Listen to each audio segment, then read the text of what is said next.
Mafia Boss, was with his mistress, came home to his pregnant wife, waiting with divorce papers. He pressed her against the hotel window like she was the only woman who had ever existed. 41 floors above Chicago, CO Kang-hyun, the man who controlled shipping routes, silenced federal witnesses, and had grown men sweating through their suits, just by entering a room had his hands cupped around Chayuna's face, like she was something precious, something worth keeping. His wife was 6 months pregnant. His wife was home, and the woman capturing everything on a hidden camera feed from across the hotel corridor wasn't a private investigator or a rival or a federal agent. She was Amara Seo, the wife, the one carrying his son. She watched the footage on a 6-inch screen sitting on the edge of their bed, one hand pressed flat against her stomach, like she was trying to protect the baby from what his mother's eyes were seeing. She didn't cry. She had already done that part. Now she just needed to decide what came next. If you've ever loved someone who made you feel like the walls were closing, and someone who had your whole life in their hands and didn't notice they were squeezing, then stay. Because this story doesn't end where you think it does. Subscribe to this channel so you don't miss what happens next. Hit that like button and drop a comment telling me your city and country. I want to know exactly how far this story travels. Now let's begin. The first thing people always got wrong about Amara was the silence. They saw a quiet woman, a still woman, a woman who sat at the edges of rooms full of dangerous men and watched without speaking, and they decided that meant she wasn't thinking. That the stillness was emptiness, that the quiet was surrender. Kang-hyun had made that mistake. His lieutenants had made it. Every woman in Yuna's social circle had made it with particular pleasure, looking through Amara at galas and dinners like she was furniture that had accidentally dressed itself. None of them understood that Amara's silence had always been a choice. She had learned it from her father. Marcus Vane had worked construction on Chicago's South Side for 31 years, and he had taught her that the most important information never came from the person talking. It came from watching the person who thought no one was paying attention. You want to know the truth about someone, he used to say. Watch them when they think you're not looking. Amara had spent the last 3 months watching. The hotel footage had taken her 4 weeks to obtain. She hadn't hired anyone. Hiring someone meant a paper trail, and paper trails in Kang-hyun's world had a way of leading back to consequences. She had done it herself, methodically, the way her father had taught her to do everything, one careful step at a time, no rushing, no emotion until the work was finished. The emotion came later. It always came later. She had watched the footage 11 times. The first time, her hands had shaken so badly she'd dropped her phone twice. By the 4th viewing, she could track specific details without flinching the way. Kang-hyun touched Yuna's hair, the particular angle of his shoulders, relaxed in a way she hadn't seen in months. By the 11th viewing, she had noted every timestamp, every frame, and made 3 encrypted copies stored in locations only she knew about. Then she had made her decision. Not about the marriage. She had already like green wood splitting. She had already made that decision weeks earlier, the night she sat with a forensic accountant named Amara rented apartment in Wicker Park and started understanding exactly what kind of empire her husband had built. What the legitimate businesses covered. What the shipping routes actually transported. What Mujin Pacific Holdings really was beneath the corporate filing and the quarterly reports she had helped organize 3 years ago when Kang-hyun was still pretending their partnership meant something. The decision she made that night wasn't about leaving. It was about surviving. Those were 2 completely different problems, and Amara had learned to keep them separate. The documents took 11 days to prepare. She used 3 different attorneys, none of whom knew the others existed. The first handled the trust structure. The second reviewed the asset protection clauses. The third, an older woman named Patricia Edelson, who had spent 30 years in family law and had the particular unimpressed quality of someone who had seen absolutely everything twice, handled the execution requirements. Patricia had looked at the documents once and then looked at Amara for a long moment. You understand. Patricia said carefully that if he signs this without reading it carefully, he's signing away legal control of significant legitimate assets. I understand, Amara said. And you understand that this is not a divorce filing. It's a trust transfer. If he assumes, he'll assume whatever he wants to assume, Amara said. That's always been his choice. Patricia had made a sound that wasn't quite a laugh and wasn't quite disapproval and had gone back to reviewing the paperwork. The documents were designed to look, at first glance, like what Kang-hyun would expect. Formal, dense, legal language stacked on legal language until the eyes glazed over. Kang-hyun was intelligent. She had never underestimated him, but his intelligence operated in specific channels. He understood power dynamics, loyalty hierarchies, financial leverage. He had people for legal documents. He had never personally read anything more than the first and last pages of a contract in his life. She had built the documents knowing exactly how he read. What he would actually be signing was an irrevocable trust that transferred control of 7 key, legitimate Mujin Pacific Holdings subsidiaries into a protected structure. The trust's sole beneficiary was Amara's unborn child. The trust's sole administrator was Amara herself, with Patricia Edelson as co-trustee. If Kang-hyun's empire collapsed through federal seizure, criminal conviction, hostile acquisition, or any of the 12 other triggering events specified in Section 4, those 7 subsidiaries would remain untouched. Her child would have something to stand on. That was all Amara had wanted for months.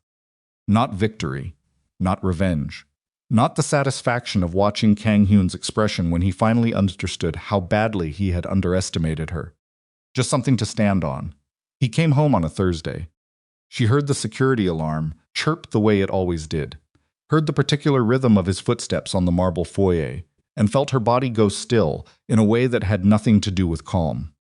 It was the stillness of a person who had been waiting a very long time and now needed everything they had ever practiced to hold. She was sitting at the dining room table. The documents were in front of her. Kang-hyun walked in, still wearing his coat, already pulling out his phone, and he stopped when he saw her face. Not the documents. Her face first. He read her the way she had always read him. They had been together long enough for that. 7 years. 3 married. Whatever else he had done, whatever Yuna had been to him in that hotel room, Kang-hyun had not stopped paying attention to his wife entirely. He still knew what her face looked like when something was wrong.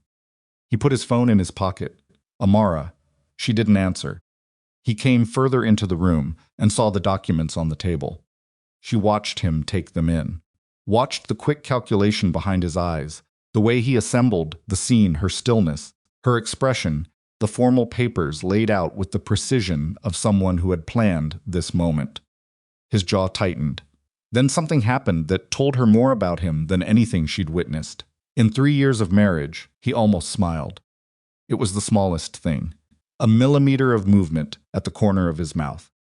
The barely there expression of a man who had just concluded. He understood the situation completely and found it less threatening than he'd feared. "What is this?" he said. "Not a question." "Read it," she said. "I don't need to read it."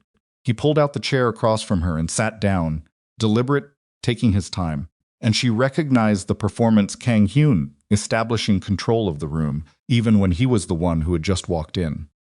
"I know what it is. Then you know what I want." He looked at her for a long moment. Something moved in his expression, something she might have called guilt if she'd believed he was capable of it in that particular way, in that particular moment. Whatever he felt about Yuna or about what he'd done, it flickered and went out fast. "You'll never leave me, Amara." She held his gaze. "Sign," she said. The word sat between them. Not loud. Not theatrical. Just the word, delivered with the specific flatness of someone who had made their decision so far in advance that there was nothing left to feel about saying it out loud. Kang-hyun's almost smile came back, fuller this time. He picked up the pen she had placed beside the documents. She watched him glance at the first page. His eyes moved to the signature lines. He flipped to the last page the way she had known. He would, confirming the document ended where he expected it to end. He signed. 4 signatures across 2 pages. He set the pen down and slid the documents back toward her with 2 fingers, like he was being generous. "Feel better?" he asked. Amara looked at the documents. Her hand reached out and touched the edge of the top page, not picking them up, just touching them, The way you might touch something you've been waiting a long time to hold. You should know something, she said. He waited. The patience of a man who had already decided he'd won. I know about Yuna, she said. I've known for a while.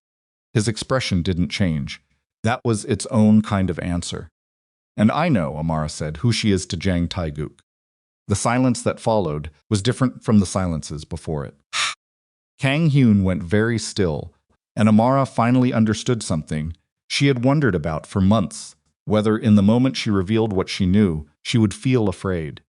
Splitting, whether the man who controlled shipping routes and silenced witnesses would look at her differently when he understood how much she had seen.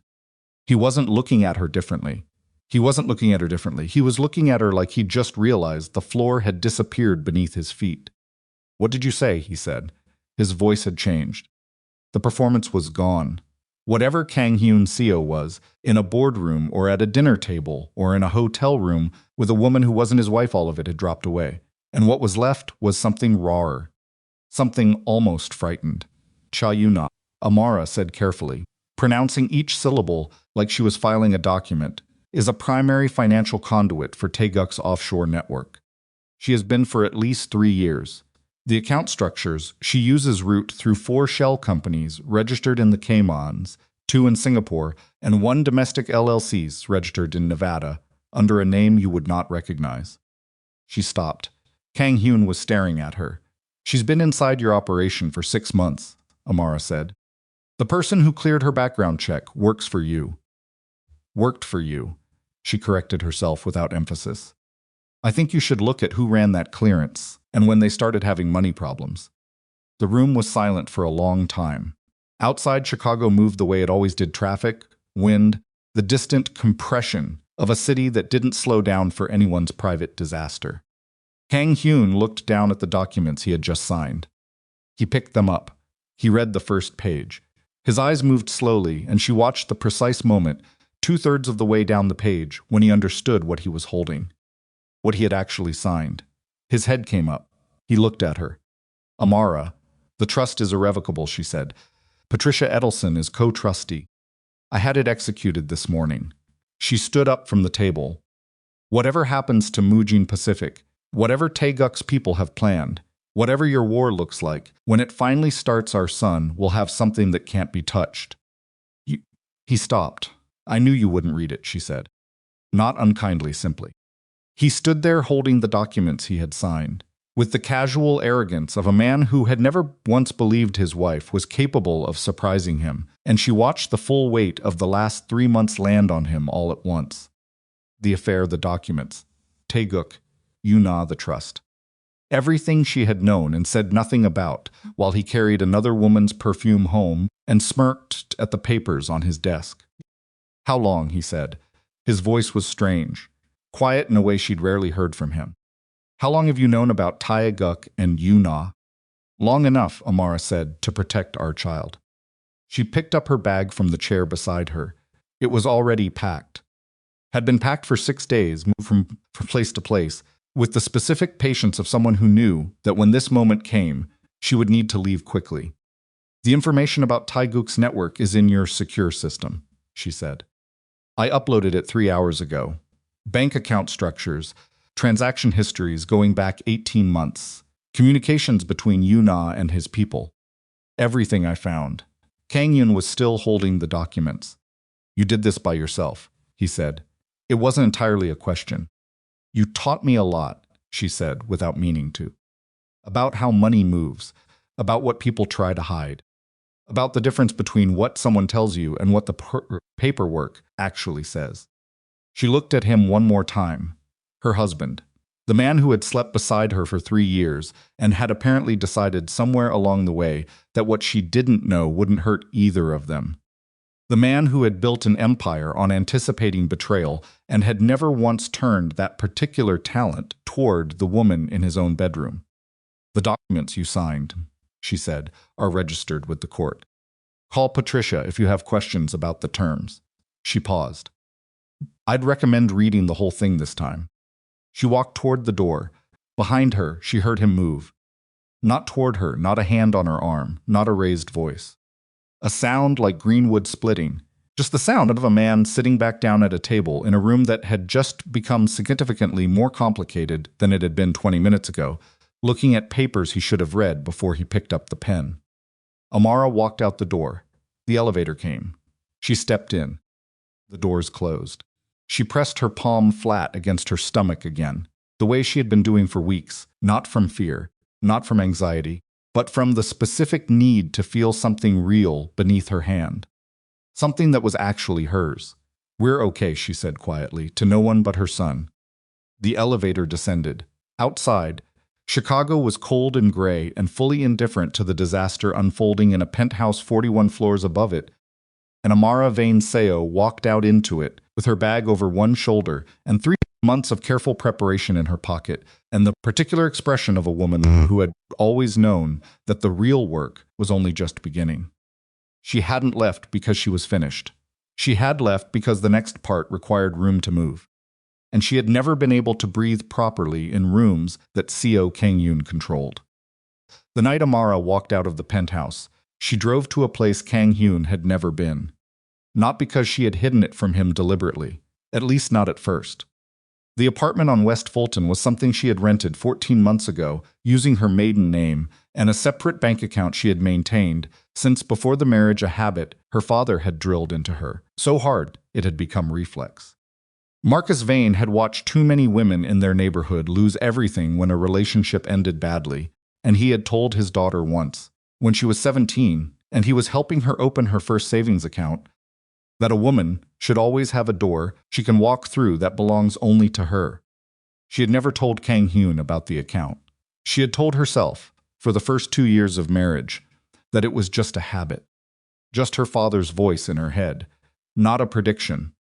Now she stood in the small apartment with her bag on the floor and her coat still on and both hands pressed against the kitchen counter, and she let herself be still for exactly 4 minutes.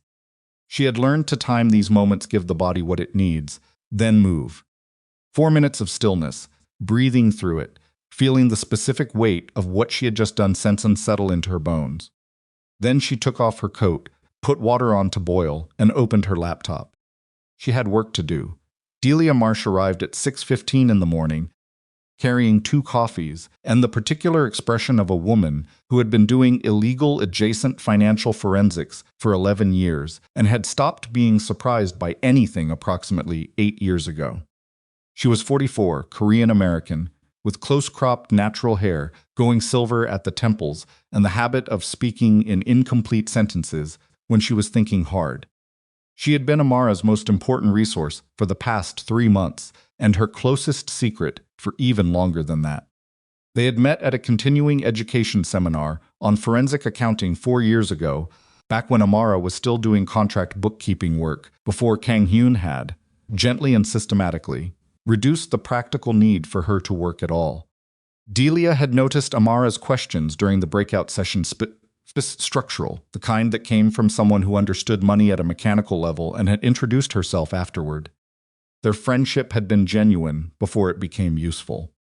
That was the part Amara held on to. "He signed," Delia said, setting a coffee in front of her. It wasn't a question, he signed. Delia sat down across from her and pulled out a tablet. "Patricia filed this morning. The trust is registered." She looked up. "You okay?" "I'm working," Amara said. "That's not what I asked." Amara picked up the coffee. It was too hot. She drank it anyway, needing the burn to be real. "I'm 6 months pregnant, and I just handed my husband evidence that his girlfriend is working for his most dangerous enemy." So she set the cup down. "I'm working." Delia nodded slowly. "The financial network I mapped last week, Taeguk's offshore structures, running through Yuna's accounts, I want to show you something new."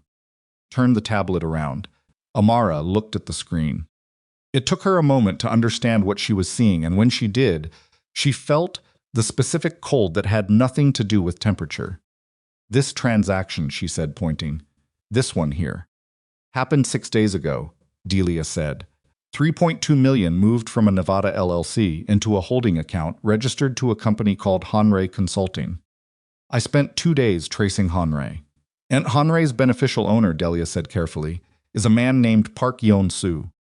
Amara looked up. "He's one of Kang-hyun's security coordinators," she said. Her voice was flat, not from lack of feeling, from too much of it concentrated into too small a space. Senior Security Coordinator, Delia said. Specifically, the one responsible for background clearances. The room was quiet. Amara sat back. She had known there was someone inside Kang-hyun's organization. The cleared background on Yuna had been too clean, too deliberately scrubbed, the kind of clean that required someone who knew exactly what to remove and where the gaps would never be checked. She had suspected Park Yeon-soo for 3 weeks, had run the financial traces with Delia, specifically looking for the connection. Finding it still felt like a fist closing around her throat. Because Park Yeon-soo had been with Kang-hyun for 9 years, had been at their wedding, had held the door for Amara at 3 separate Mujin Pacific events, and always called her Mrs. Seo with the particular formality of someone who meant it as respect. 9 years, and he had taken money from the man trying to destroy everything. How many people know you've found this? Amara said. You, Delia said. Me. Nobody else. Keep it that way. Amara reached across and took the tablet, studying the transaction chain. Taeguk is going to move soon. If Park Yeon-soo is compromised and Yuna is still inside Kang-hyun's circle, she stopped, calculating. He's going to hit one of the port operations. Within the next 3 weeks. How do you know it's the port? Because the offshore accounts Yuna has been feeding are structured specifically around maritime logistics shell companies, Amara said.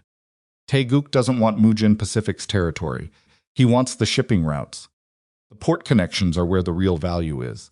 He takes those. He doesn't need the rest. Delia was quiet for a moment. You've been thinking about this longer than you've told me. Yes, Amara said simply. Amara, Delia's voice shifted. Not softer. Delia Marsh didn't really do soft, but more careful. What are you planning to do with this? Amara looked at the transaction screen for a long moment. I'm going to let Taeguk think he's winning, she said. And then I'm going to take everything he moves to protect and turn it into a roadmap. What Amara did next was something she never told anyone about in its full detail, not even Delia. She had access to encrypted communication channels used by several of the Korean-American criminal families operating in Chicago. Not because Kang-hyun had given her access deliberately, but because 3 years of marriage to a man who worked from home occasionally, who sometimes left systems open, who trusted her presence in his office, the way people trust furniture, had given her enough proximity to understand the architecture. She had never used it. She used it now. She didn't send information. She planted it. Carefully constructed fragments of financial data false indicators that suggested one of Taeguk's offshore accounts had been flagged by a federal monitoring algorithm. Credible enough to frighten, specific enough to act on, vague enough that it couldn't be definitively traced to a source. Took her 4 nights and 3 rewrites. She seeded it through 2 intermediary channels and then waited. Taeguk's people moved within 72 hours. The offshore money shifted 3 separate transfers, each one routed through a different jurisdiction, each one leaving exactly the kind of trail that a panicked organization creates when it's trying to cover tracks without enough time to do it properly. Delia caught every transaction within 48 hours. And in the movement, in the specific way the money ran, which accounts it touched, which shell structures it passed through, the full architecture of Taeguk's financial network became visible for the first time. Amara sat with the data for 6 hours straight, eating nothing, drinking water because the baby needed it, making notes in a physical ledger she kept in a locked box under the apartment's floorboard. What she found was worse than she'd expected. Taeguk's operation wasn't simply trying to take Kang-hyun's shipping routes. He was systematically replacing Mujin Pacific's entire operational infrastructure from the inside, one compromised employee at a time. Park Yeon-soo was not the only one. There were 4 others. She could see the payments, the account structures, the timing of the transfers relative to specific operational decisions Mujin Pacific had made over the past year. Decisions that had cost Kang-hyun more than he knew. A warehouse fire in March that had destroyed an entire shipment, not an accident. Customs delay in August that had held 3 containers for 6 weeks, not bureaucratic inefficiency. The loss of a Taiwanese client in September, not a competitor's better pricing. Taeguk had been taking Kang-hyun apart, piece by piece, for at least 14 months, and Yuna had been the needle threading the whole operation together. She didn't want to go to the gala. She had known about it for weeks, one of the underground events that the Korean American Business Network held quarterly. The kind of gathering where legitimate and illegitimate money shook hands in expensive clothes and called it an industry dinner. Kang-hyun always attended. She had always accompanied him. She was technically still his wife. The trust documents were filed, but no divorce petition had been submitted. There were reasons for that, legal and strategic reasons she and Patricia had discussed at length. But it meant that in the eyes of everyone who would be at that gala, Amara was still Mrs. Seo. She went, not because she wanted to see Kang-hyun, not because she cared about appearances. She went because Yuna would be there, and Amara needed to watch her work. She wore a dark dress, flat shoes, her hair pulled back in the unflashy way that she knew made the women in Yuna's circle catalog her as boring. She had learned years ago to let people underestimate her appearance. It was the easiest costume in the world. Kang-hyun was already there when she arrived. He saw her the moment she walked in. Something moved across his face, relief, she thought, or something close enough to it that she felt the complicated pull of it in her chest even as she looked away first. He didn't approach her immediately. That was unlike him. Kang-hyun in social settings was always deliberate about positioning. He chose when to engage, with whom, in what order. Amara had watched him work a room hundreds of times. Tonight he looked tired. She felt that too, complicated and unwelcome, the way all the feelings about Kang-hyun were now. She found a position near the edge of the main room, close enough to the central tables to observe, far enough to be easily overlooked, and she watched. Yuna arrived 40 minutes after Amara. She came in wearing a red dress that had clearly been selected to be noticed, and she was noticed, heads turned, conversations paused, the particular attention that beautiful women in expensive rooms receive when they have cultivated it carefully.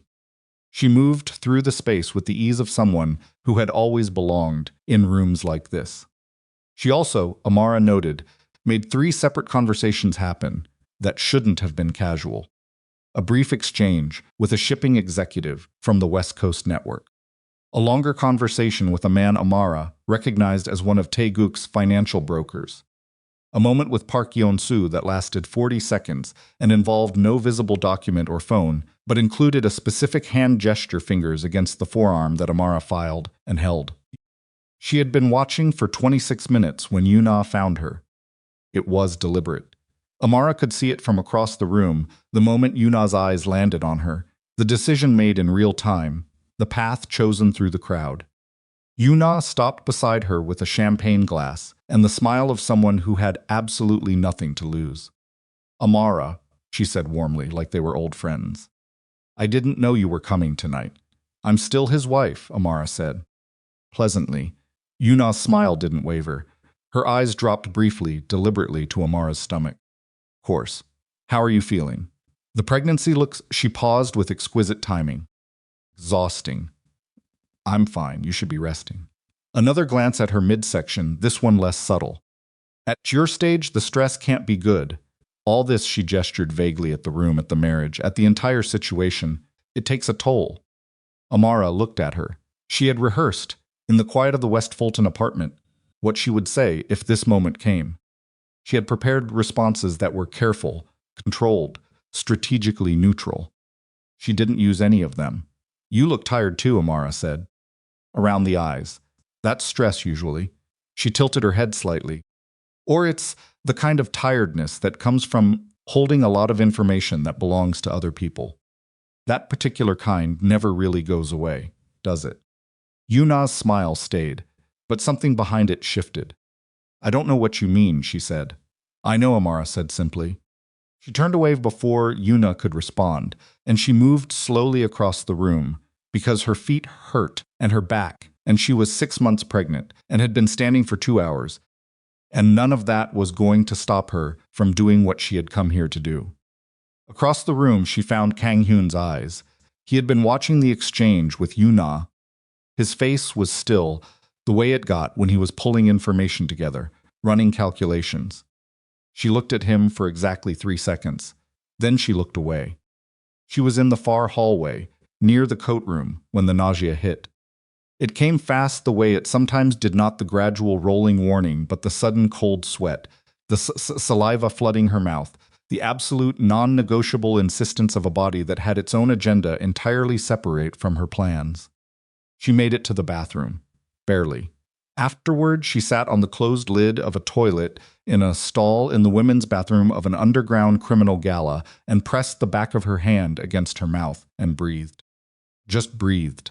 The tile floor was cold even through her shoes. Somewhere outside the bathroom, someone was laughing too loudly. The bass from the music vibrated through the walls. She had been managing the pregnancy nausea, mostly successfully, for 2 months. She had a system: small meals, specific timing, the ginger supplements that Delia had researched and brought without being asked. Most of the time, she could get through a full day without an episode. Most of the time, she came out of the stall and washed her face and looked at herself in the mirror. She looked like what she was, a woman who was exhausted and angry and 6 months pregnant and still standing. Okay, she said to her reflection, the way her father had always said it. Not a question, a decision. She went back out. She was almost at the main room entrance when she heard the voice, not directed at her, but the kind of crowd projection that was designed to carry. The thing about keeping a wife, Yuna was saying, to a cluster of women near the entrance, her tone airy and light, is that some men confuse obligation with feeling. They keep a woman around because of what she carries, not what she is. A ripple of polite laughter. An air is an air, Yuna continued. The vessel doesn't need to be interesting. The laughter was fuller now. Amara stopped walking. She was 10 feet away, close enough that it was impossible Yuna didn't know she was there. Comment had not been accidental. The timing had not been accidental. She stood very still. Her hands had curled, she noticed. Both of them, fingers pressed against her palms. She made herself open them. Deliberately, one finger at a time. Across the room, she could see Kang-hyun. He was in conversation with 2 men she recognized as senior logistics partners. He was not looking in her direction. She watched him not look. She had expected it. She had prepared for it. She had told herself, in the apartment on West Fulton, that Kang-hyun's failure to defend her in public was useful, that the image of the abandoned, pitied, publicly humiliated wife was exactly the cover she needed to do, the work no one was watching her do. She had told herself that. She had believed it. She believed it less, standing in that doorway, feeling the particular burn of a room full of people who had just laughed at a joke made at her expense while she was 6 months pregnant and had just been sick in a bathroom and had spent 3 months systematically dismantling a conspiracy. That would have swallowed her husband's empire whole. Something cracked. She felt it happen. Not dramatically, not tears, not a visible collapse. Just small interior fracture. The sound that happens when a person who has been holding something very heavy for a very long time finally acknowledges the weight. She turned and walked toward the exit. She did not look at Kang-hyun.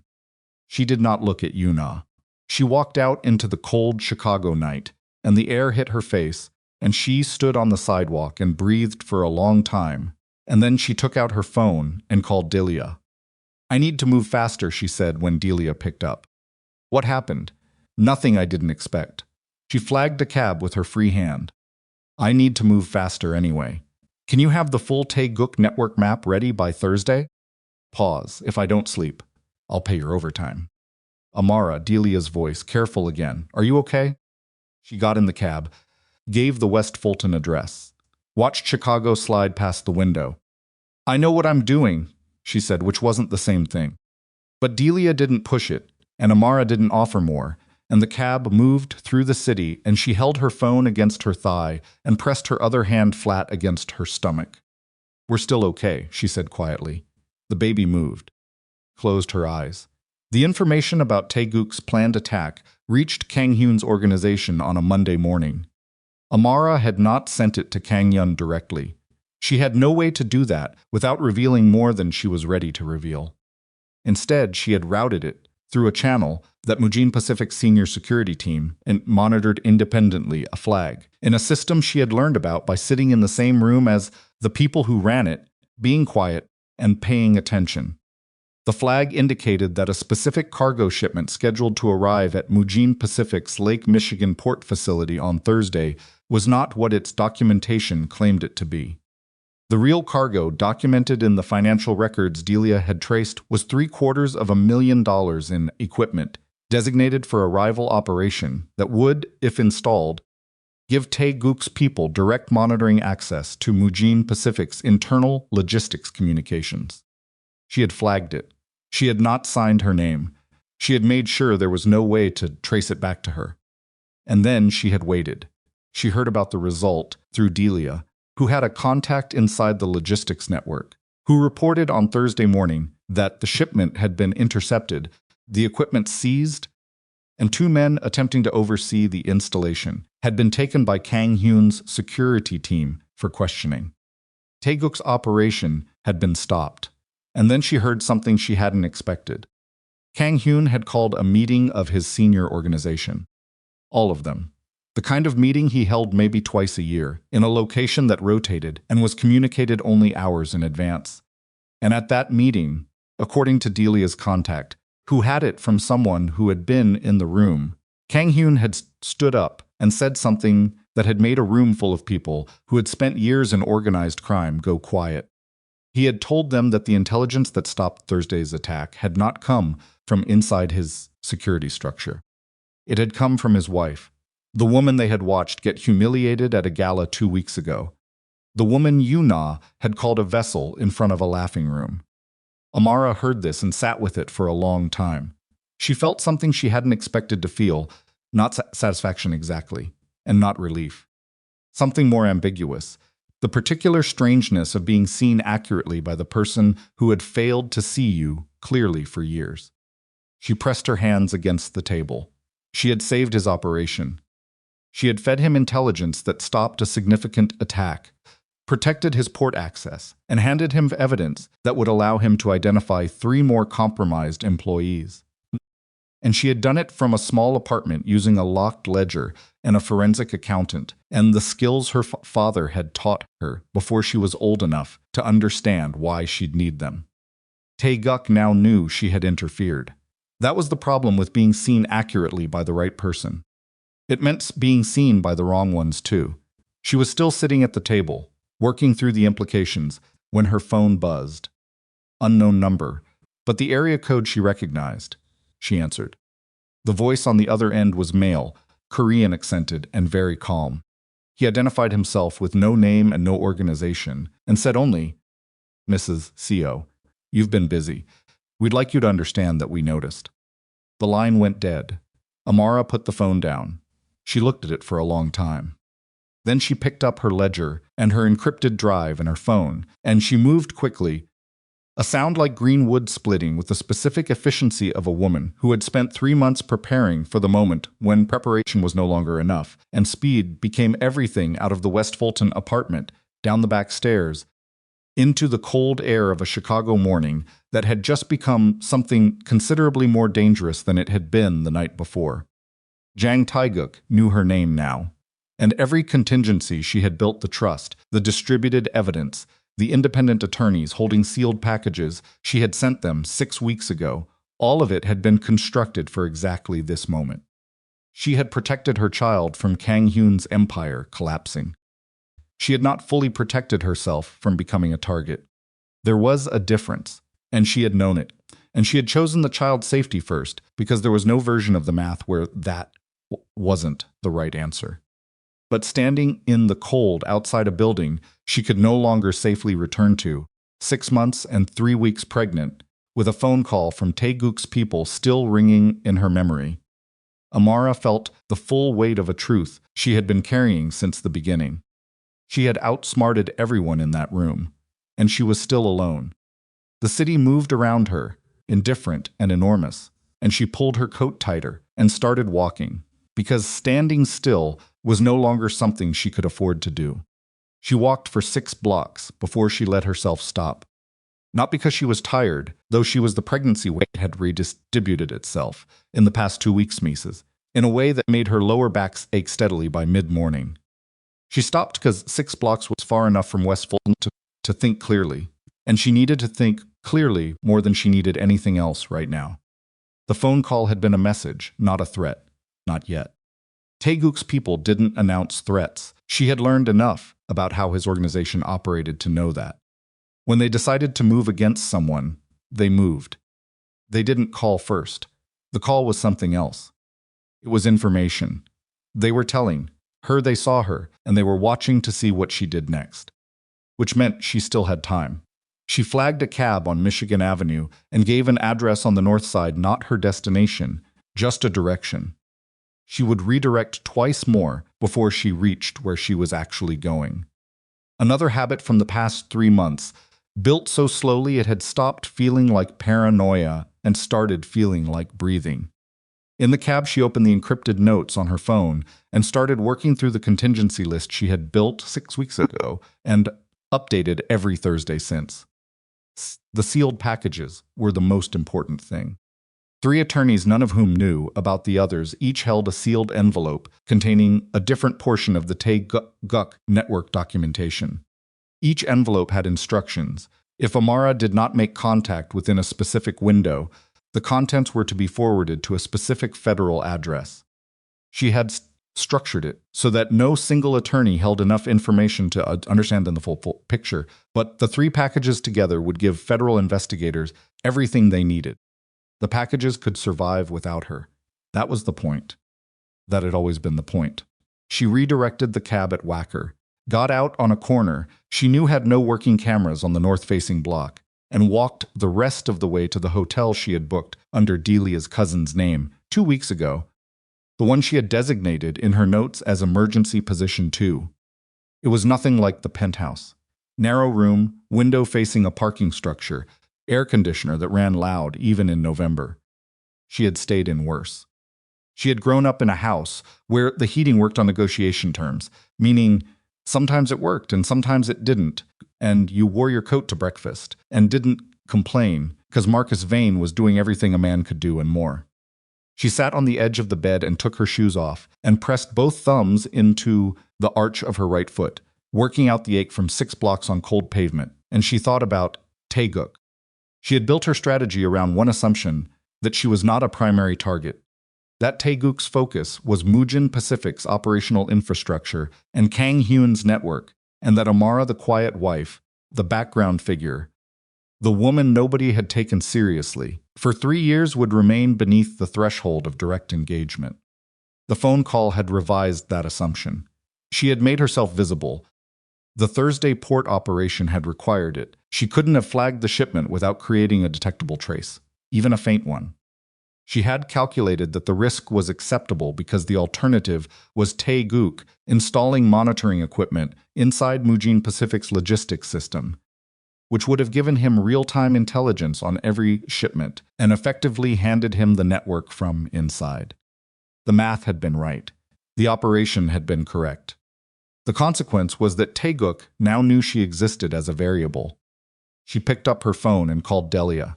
"I need you to stay offline for 72 hours, she said.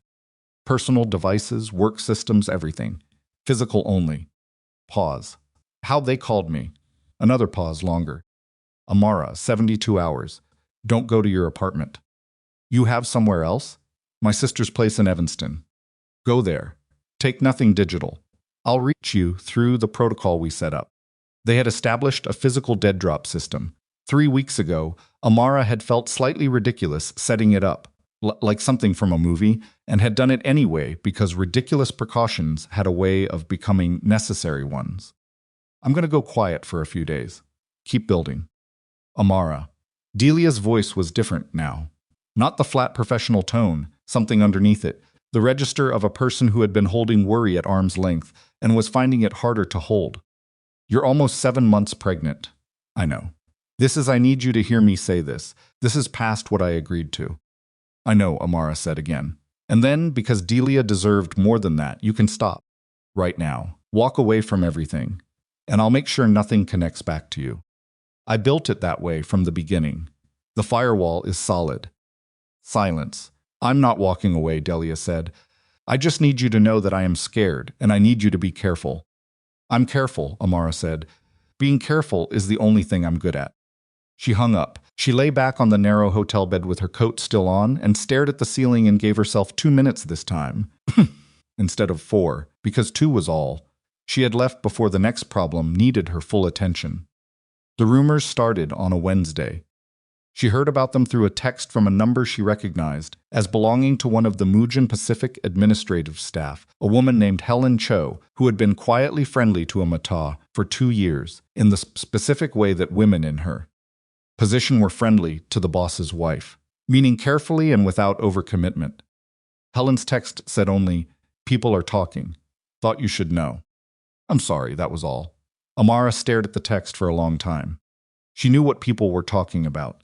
She had known it was coming, had listed it in her contingency notes as a probable Taeguk countermeasure under the heading Personal Attacks, subcategory Legitimacy.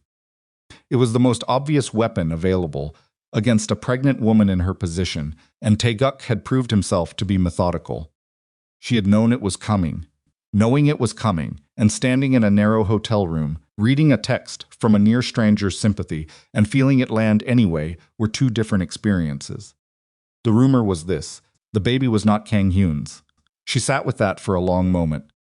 Just sat with it, feeling the specific texture of it the way it was designed to hit every fault line simultaneously. Kang-hyun's psychology, his history, the particular wound in him that she knew better than anyone. His own father had been deceived. His own family had been torn apart by a betrayal of exactly this kind. She knew because Kang-hyun had told her once, at 2 in the morning in the first year of their marriage when his guard was low and his voice was quiet, that the thing he feared most in the world was not rivals or federal investigations or financial ruin. It was raising another man's child without knowing. She had known that. She had loved him carefully around that wound for 3 years. And now someone was pressing on it with both hands. She opened her laptop and started working. Not on Taeguk's network. On something she should have done a month ago, which was establishing independent medical documentation of the pregnancy's paternity through a facility entirely outside Kang-hyun's sphere of influence. She had thought about it before, had decided against it because obtaining a prenatal DNA test required a blood draw, a laboratory, and a chain of documentation that created a paper trail. She had been wary of the trail. She was more wary of what happened without it. She spent 4 hours researching laboratories in 3 different cities, checking ownership structures, staff histories, connections to any of the families operating in Kang-hyun's network, or Taeguk's. Found a facility in Cincinnati, a forensic medical laboratory, that handled legal paternity work for family court cases. Independent, no apparent connections to either side. She booked an appointment under a name that wasn't hers, through a scheduling system she accessed from a device she would dispose of afterward. Thursday. 3 days away. She could hold 3 days. She was wrong about that. The summons from Kang-hyun came on Friday morning. Not from Kang-hyun himself, but through his second, a man named Shin Ji-ho, who had been with Mujin Pacific since the beginning, and who delivered messages with the careful neutrality of someone who had spent years carrying information between volatile people, and had learned that the messenger's survival depended entirely on staying out of the content. Ji-ho appeared at the hotel, which meant someone had found her, which meant the firewall she had believed was solid had a crack she hadn't seen. She registered that problem and filed it and opened the door. Ji-ho was a small man, neat 50s, with the kind of face that had been weathered into a permanent expression of mild concern. He had always been respectful to her. He was respectful now. "Mr. Seo would like to speak with you," he said. "He's asked me to bring you." "He could have called," she said. "He didn't think you would come." She looked at Ji-ho for a long moment. He met her eyes without flinching, which she had always liked about him. Straight people in crooked organizations were rare and worth noticing. "Give me 10 minutes, she said. She packed her essential items, the ledger, the encrypted drive, the physical copies of the most critical documentation, into the bag she kept ready, and put them in the hotel room's safe with the second code she had set, not the standard one. Then she put on her coat and went with Ji-ho. The location was a Mujin Pacific satellite office in the West Loop, not the main headquarters. Somewhere smaller, deliberately chosen, she understood, for the privacy it offered. Kang-hyun was alone. She had expected other people. His security, his lieutenants, someone to witness or to intimidate. He was sitting at a plain table in a plain room with the single lamp and a glass of water he hadn't touched. And when she came in, he looked at her the way she hadn't seen him, look at her in a very long time, not with the performance of a man managing a situation, but with something raw underneath the surface, something that had been pushed up close to the skin, by pressure she couldn't entirely read. He looked terrible. 3 days of not sleeping had a specific look, and he was wearing it completely. She sat down across from him without waiting to be asked. For a long moment, neither of them spoke. "You heard," he said finally. "Yes." He nodded slowly. His hands were on the table, both of them flat. She had the strange observation that she had never seen Kang-hyun Seo put both hands flat on a surface in front of someone before. It was the posture of a person who had decided for this specific moment not to project control. "Is it true?" he said. She looked at him. She had been married to this man for 3 years. She had watched him negotiate territory disputes, manage hostile acquisitions, handle the specific violence of the world he moved in with the disciplined coldness of someone who had been trained from a young age to keep emotion out of decisions. She had also, in the spaces between all of that, loved him. Had believed for longer, and was probably wise, that the person she had glimpsed at 2 a.m, the one without the armor, was more real than the performance surrounding it. She looked at him, and she said very clearly, "No." He held her gaze. She watched him process it, watched the calculation happen, and that was the part that cracked something in her chest even then, even sitting across from him, 7 months pregnant with his son, that there was calculation. Sanun, that the man who had held her face like something precious in their first year together, was now running numbers on whether to believe her. "The timing," he said. "What timing? The rumors say there was someone. Before the pregnancy. While I was in Seoul in February. There was no one," she said. "People saw," she said, "saw what Taeguk's network paid them to see, or told them to say they saw. This is a constructed narrative. It is specifically designed to target the one thing you are psychologically least equipped to evaluate clearly." She kept her voice even. "You know this. You know how disinformation works. You have used it." He looked down at his hands. "I've ordered an independent test," he said. "Through the laboratory we use for corporate forensic work." Something cold moved through her. "Kang-hyun." She kept her voice steady.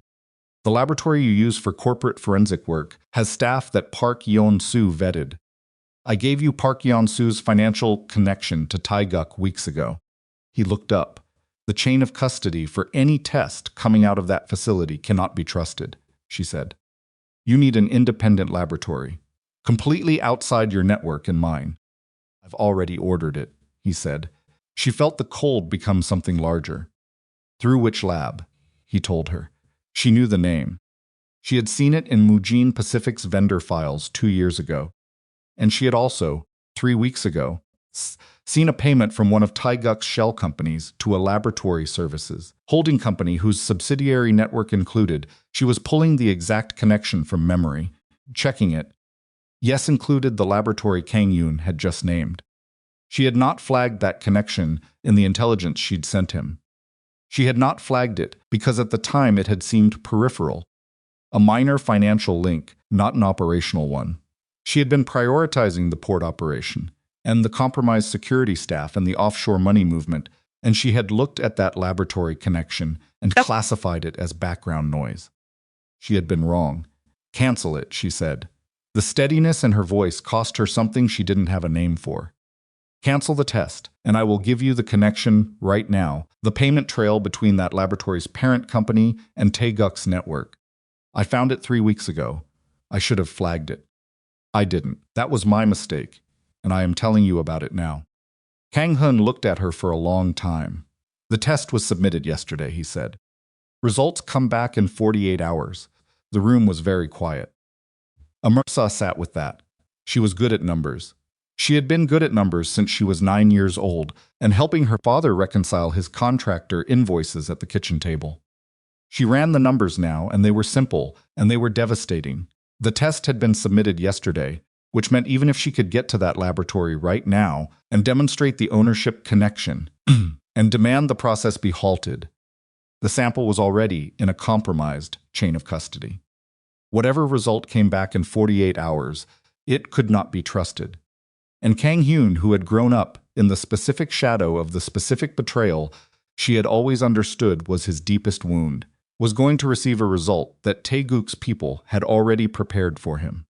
She understood all of this in approximately 4 seconds. What she said was, "I'm going to tell you what result you're going to receive. And I'm going to tell you now, before it comes back, so that when it does, you have this conversation on record in your memory." He waited. "The result is going to say the child is not yours," she said.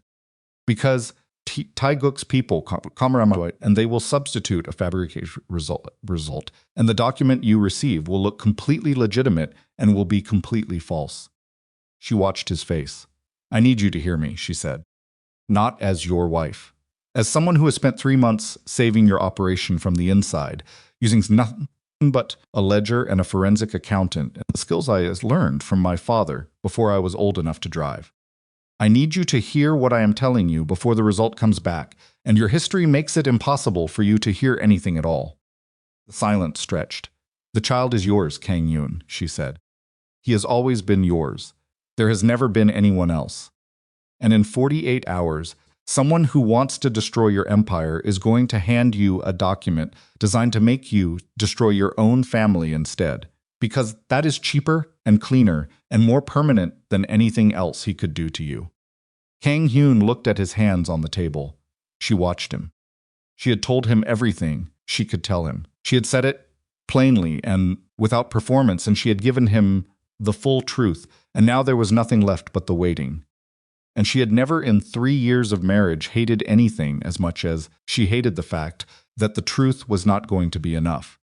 She could see it in the set of his shoulders, the particular stillness of a man who had made a decision he hadn't announced yet. She stood up.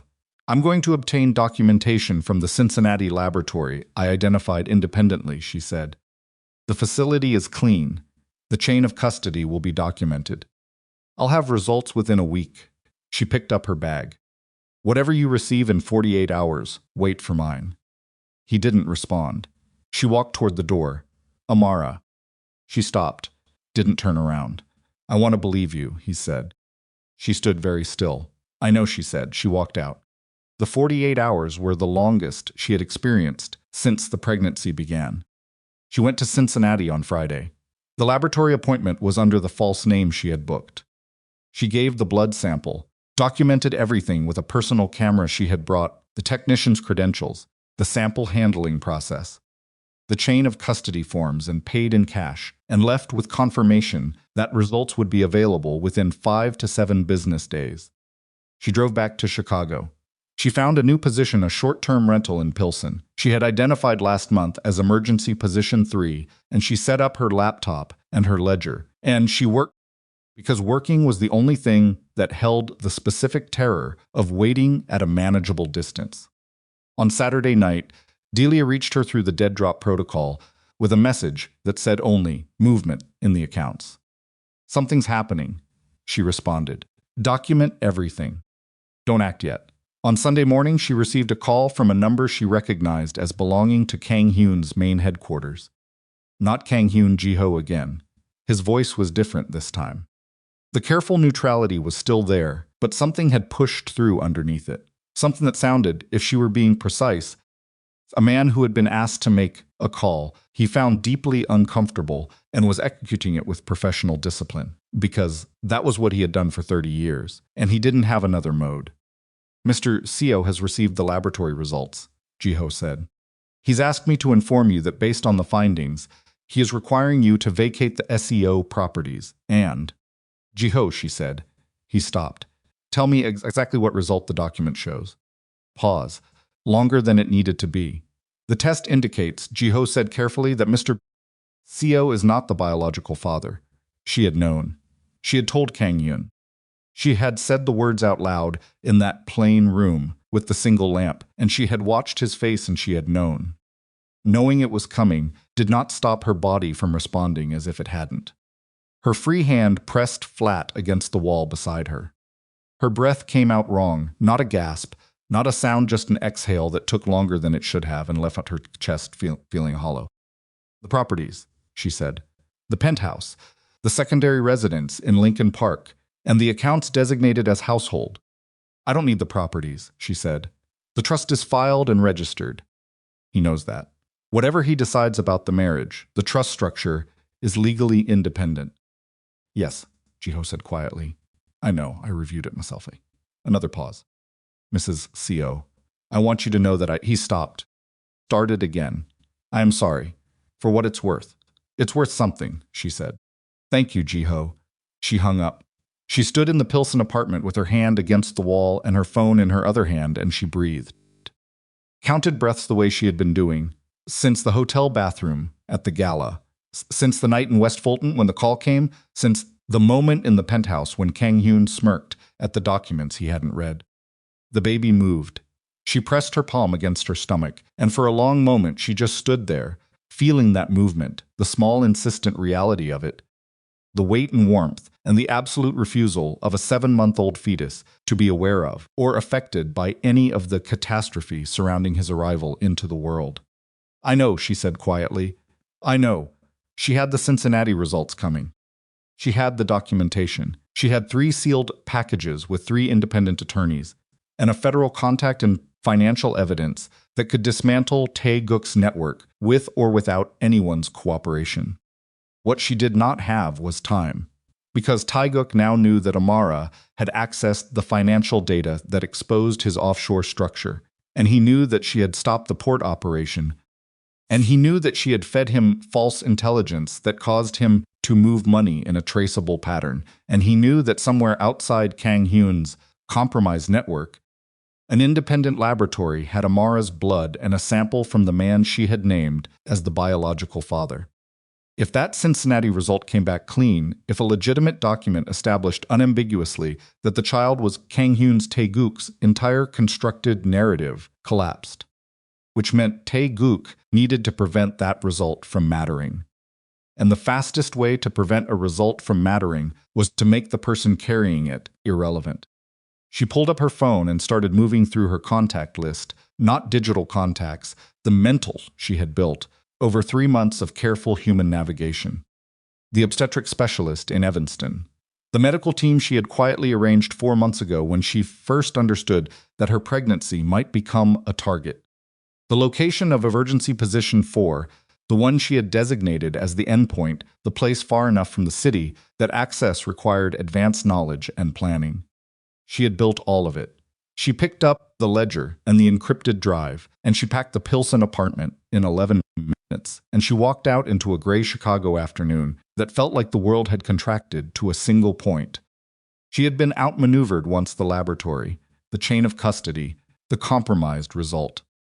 She had made a mistake in not flagging that connection when she found it, and Tae-guk had been faster in that specific window.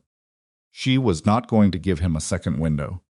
She got into the car she had rented under the Evanston name 2 weeks ago, and she pulled out of Peltz heading south, toward the location she had chosen as her last prepared position, the one nobody knew about, not Delia, not Patricia Edelson, not Jiho, and certainly not Kang-hyun.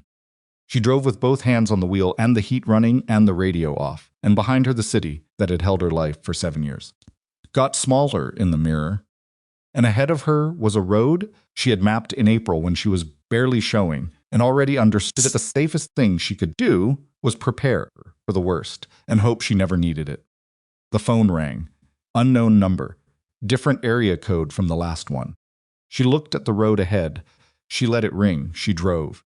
And in the rearview mirror, 3 car lengths back, and keeping pace with the specific discipline of someone who had been trained to follow without being obvious about it, a black SUV moved through traffic and stayed exactly where it was. Patient and unhurried, the way things move when they know where you're going before you get there. She saw the SUV in the mirror at the edge of the city. Not immediately.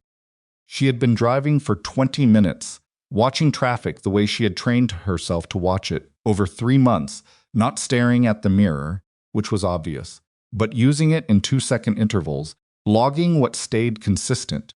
What changed? What kept the same spacing through 3-lane shifts and 2 traffic lights? The black SUV had stayed consistent through all of it. Her hands were steady on the wheel. She had expected something. Had told herself, driving out of Pilsen, that the window was narrowing and Taeguk would move within it. She had not expected them to be on her this fast, which meant either the Pilsen location had been watched since before she arrived, or they had put a tracker on the rental. She ran the math on both possibilities in approximately 6 seconds and concluded it didn't matter. The result was identical. They knew where she was, and they were waiting for her to take them somewhere useful before they acted. She did not drive to emergency position 4. She drove south instead, away from it, toward an industrial corridor. She had noted on a drive 3 weeks ago wide roads, sparse traffic, specific geography of a place where the city thinned out into its own infrastructure and stopped paying attention to what happened inside it. She needed to think, and she needed to not lead them to the one location she still controlled completely.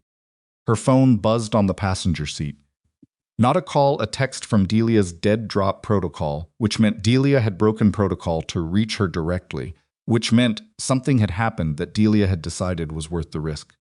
She couldn't read it while driving. She picked up the phone and held it low against the steering wheel and used peripheral vision and 2 red lights to get the content.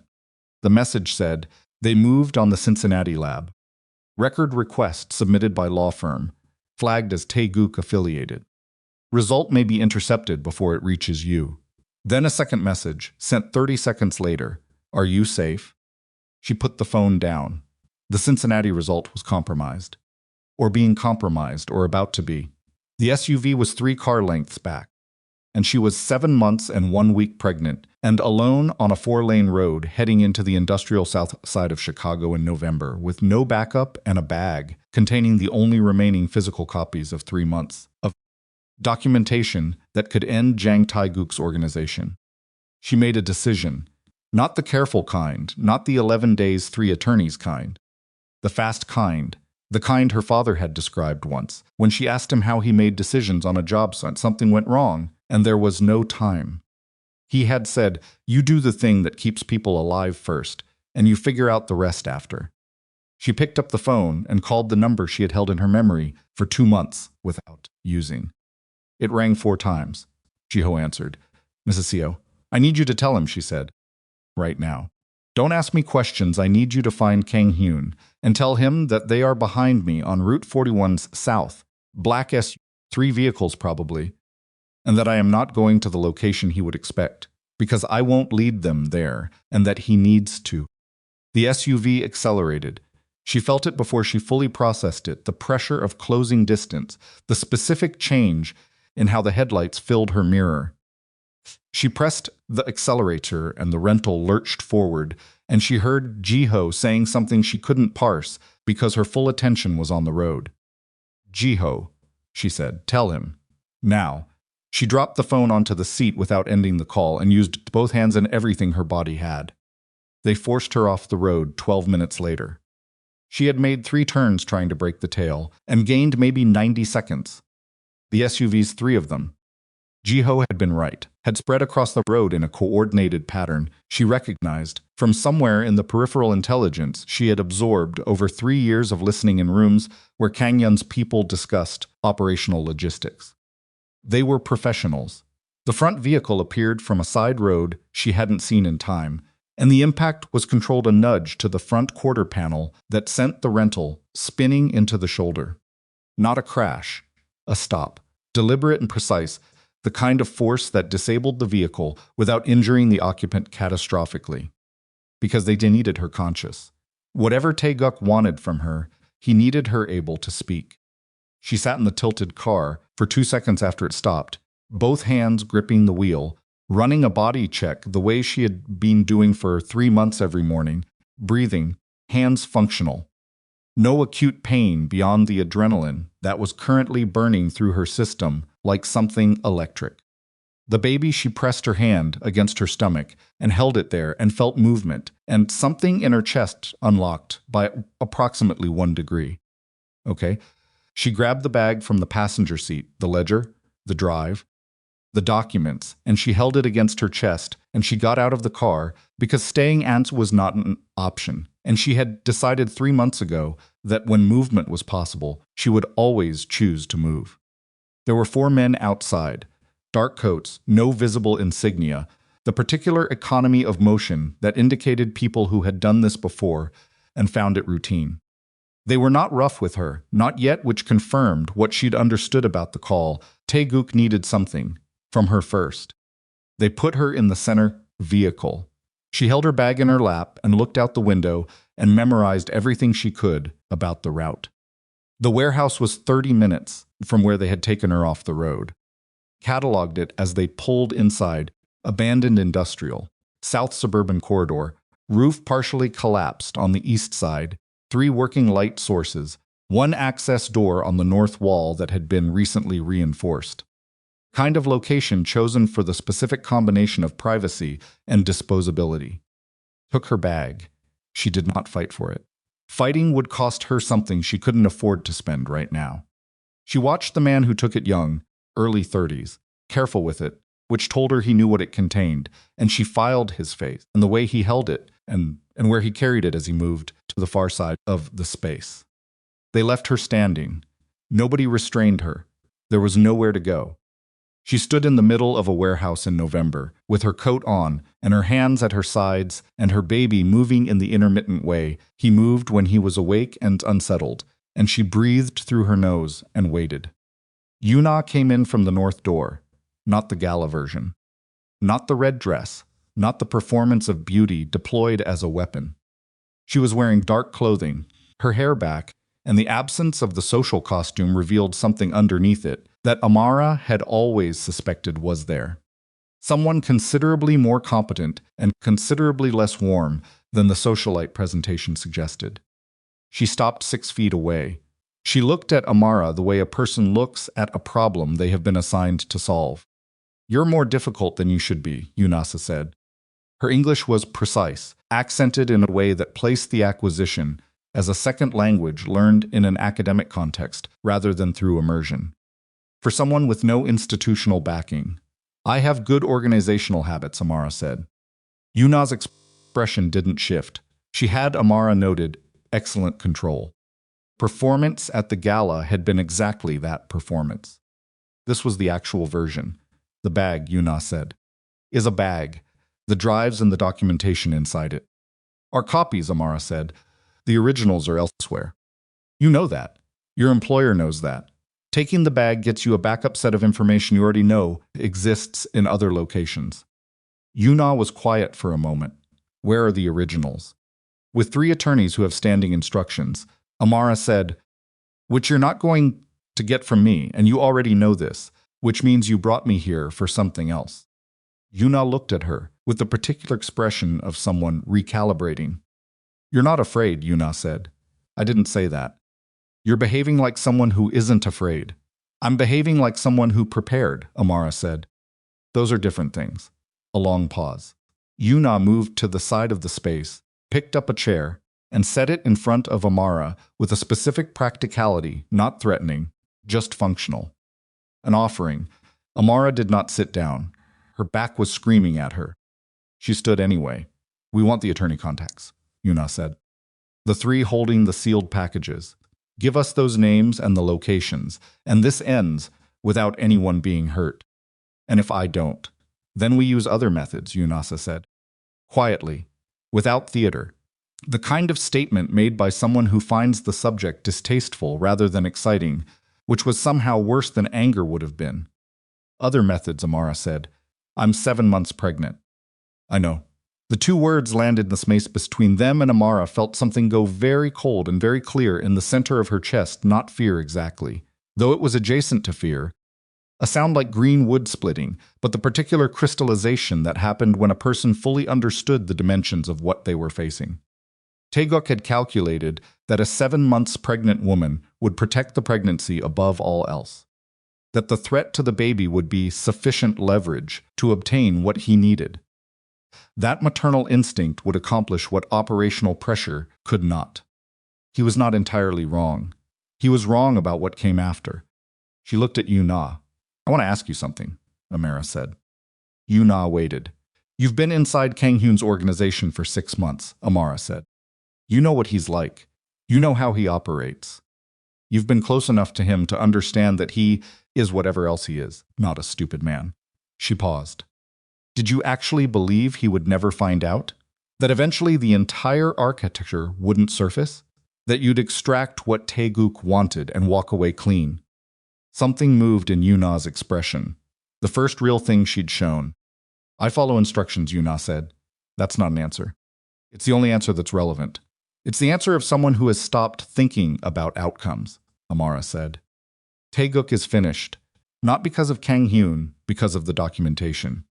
The attorneys have enough to give federal investigators a complete picture of the financial network, the offshore structures, the maritime shell companies, the compromised laboratory, the fabricated DNA result, and the money paid to Park Yeon-soo." She watched Yuna's face carefully. "Those packages are triggered, which they will be, if I don't make contact within a specific window. The people holding them will also provide information about every known associate operating at a senior level. That includes operational coordinators." Yuna's jaw tightened. There it was, the first crack in the surface. "You're one of 3 people who has direct documented contact with Taeguk's financial network at the coordination level," Amara said. "The documentation names you, not as a peripheral contact, as a primary." She let that sit. "I'm telling you this because you're an intelligent person who has been given a role in a plan that was never going to survive contact with the actual evidence." "Stop," Yuna said. "I'm not sharper now." The control cracking at the edges. The north door opened. 3 more men came in, and the temperature of the room shifted the way it does when the number of people with authority to make decisions decreases to 1. One of them older, the build of someone who had spent decades in a professional capacity that required physical readiness, walked directly to Yuna and spoke to her in Korean, low and fast. Amara spoke enough Korean to understand approximately 40% of rapid conversation. She got enough. He was telling her that time had been extended, that the contact had made reach, that Seo Kang-hyun was located and aware. Yuna's expression, when she turned back to Amara, was different. Something had entered it that hadn't been there before. "He's coming," Yuna said, and the tone Amara parsed it in real time was not triumph. A sound she was splitting. It was something closer to the expression of a person who has just understood that the situation they thought they controlled has become significantly more complicated. "Of course he is," Amara said. Then the contraction hit.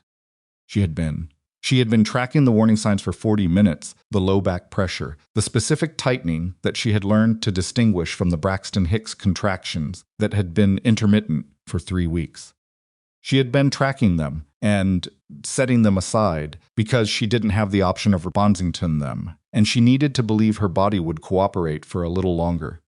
Her body had different priorities. The pain was not gradual.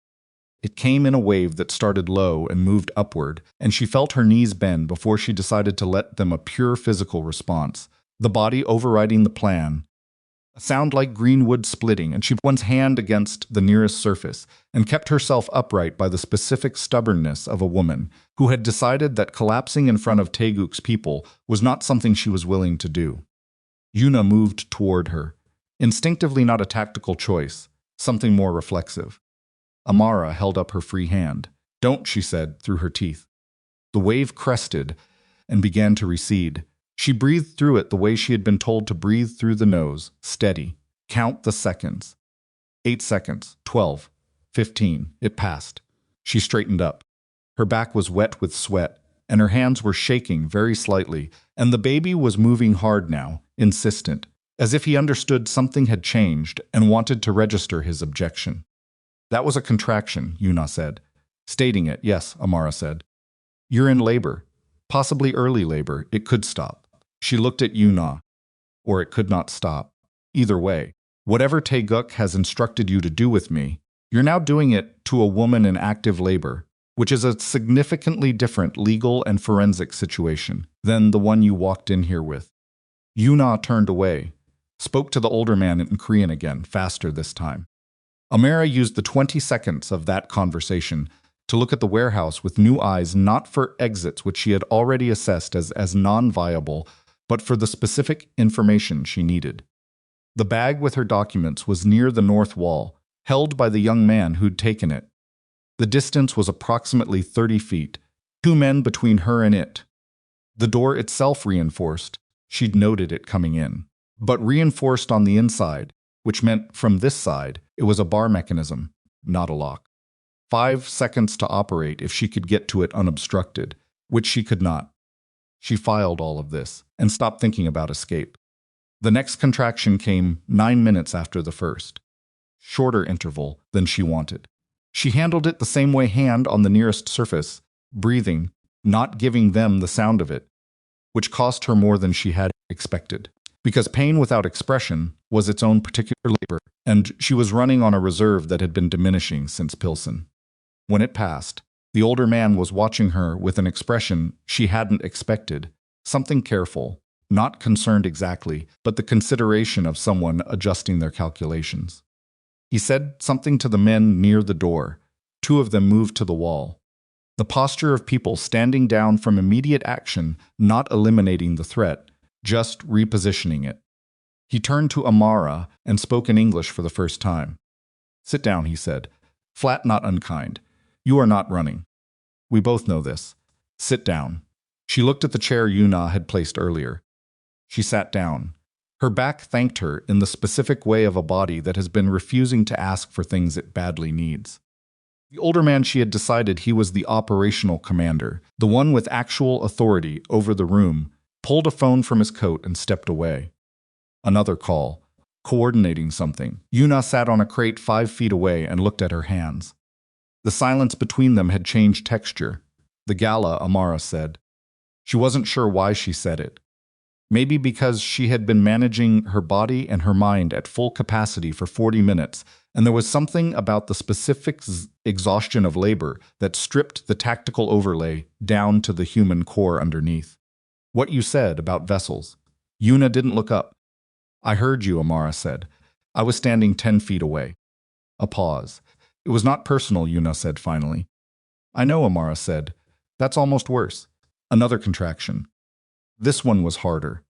She gripped the sides of the chair and breathed and did not make a sound, and afterward she was sitting in the specific stillness of someone who has just understood that the abstract idea of labor has become an immediate practical reality that does not care about the surrounding circumstances.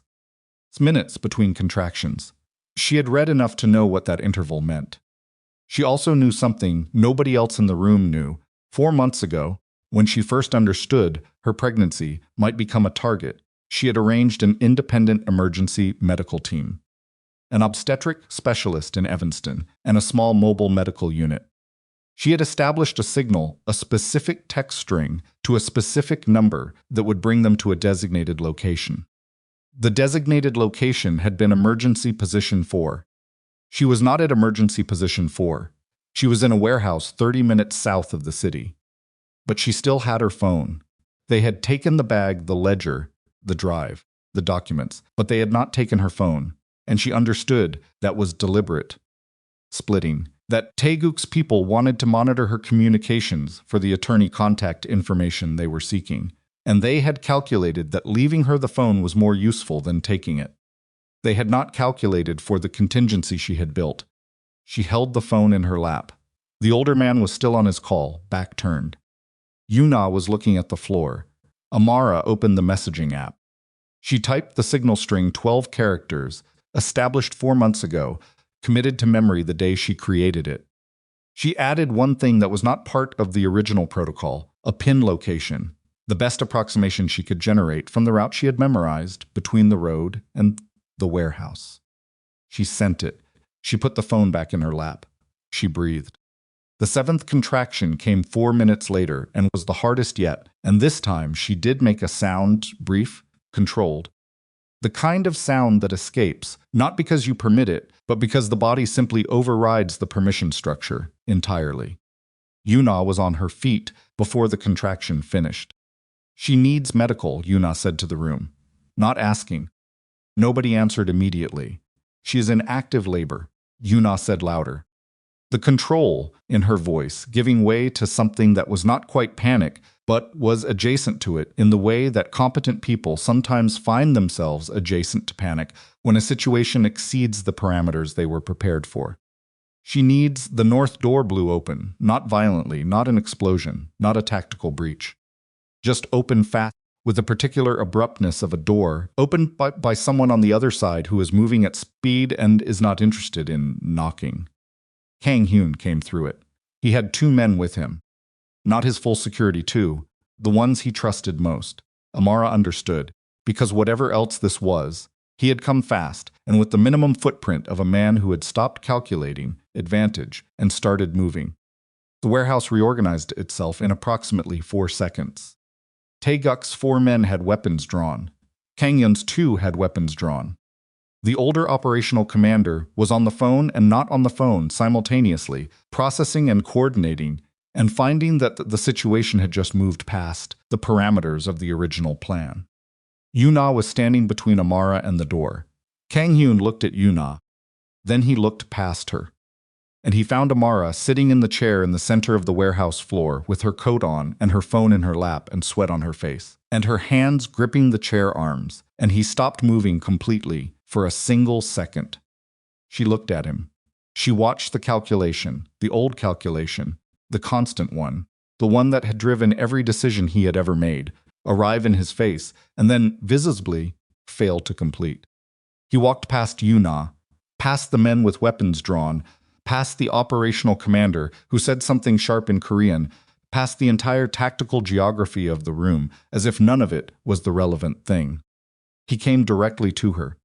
He crouched in front of the chair, one knee on the warehouse floor, and he looked at her at eye level, which was not the position she had ever seen CO Kang-hyun take in front of another human being in 3 years of watching him in every kind of room. His face was, she didn't have a word for it. Not the performance.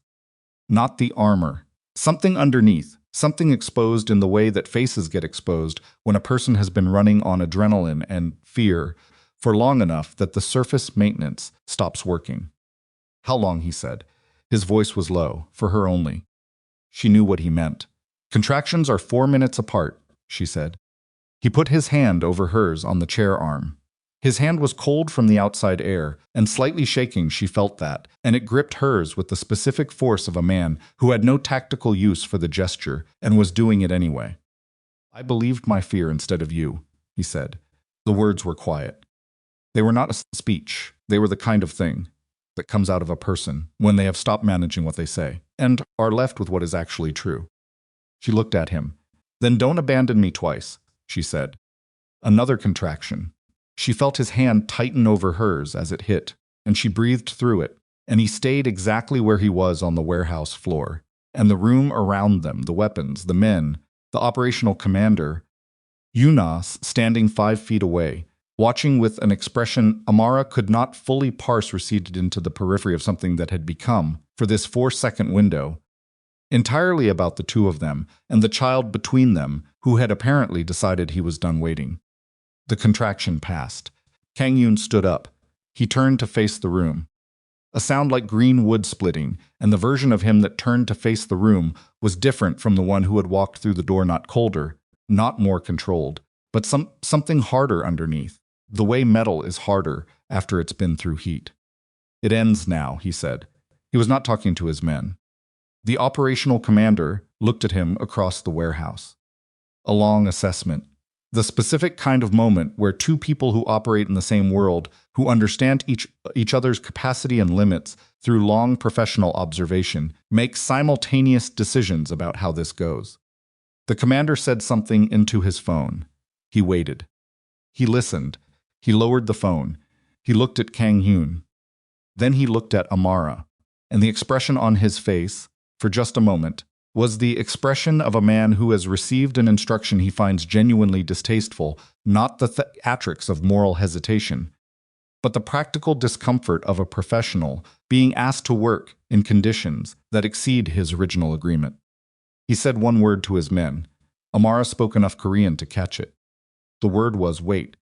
And in the space that word created in the 4-second suspension between the command and whatever came next, the sound of engines reached the warehouse from the north access road, and they were not the engines of more of Taeguk's vehicles.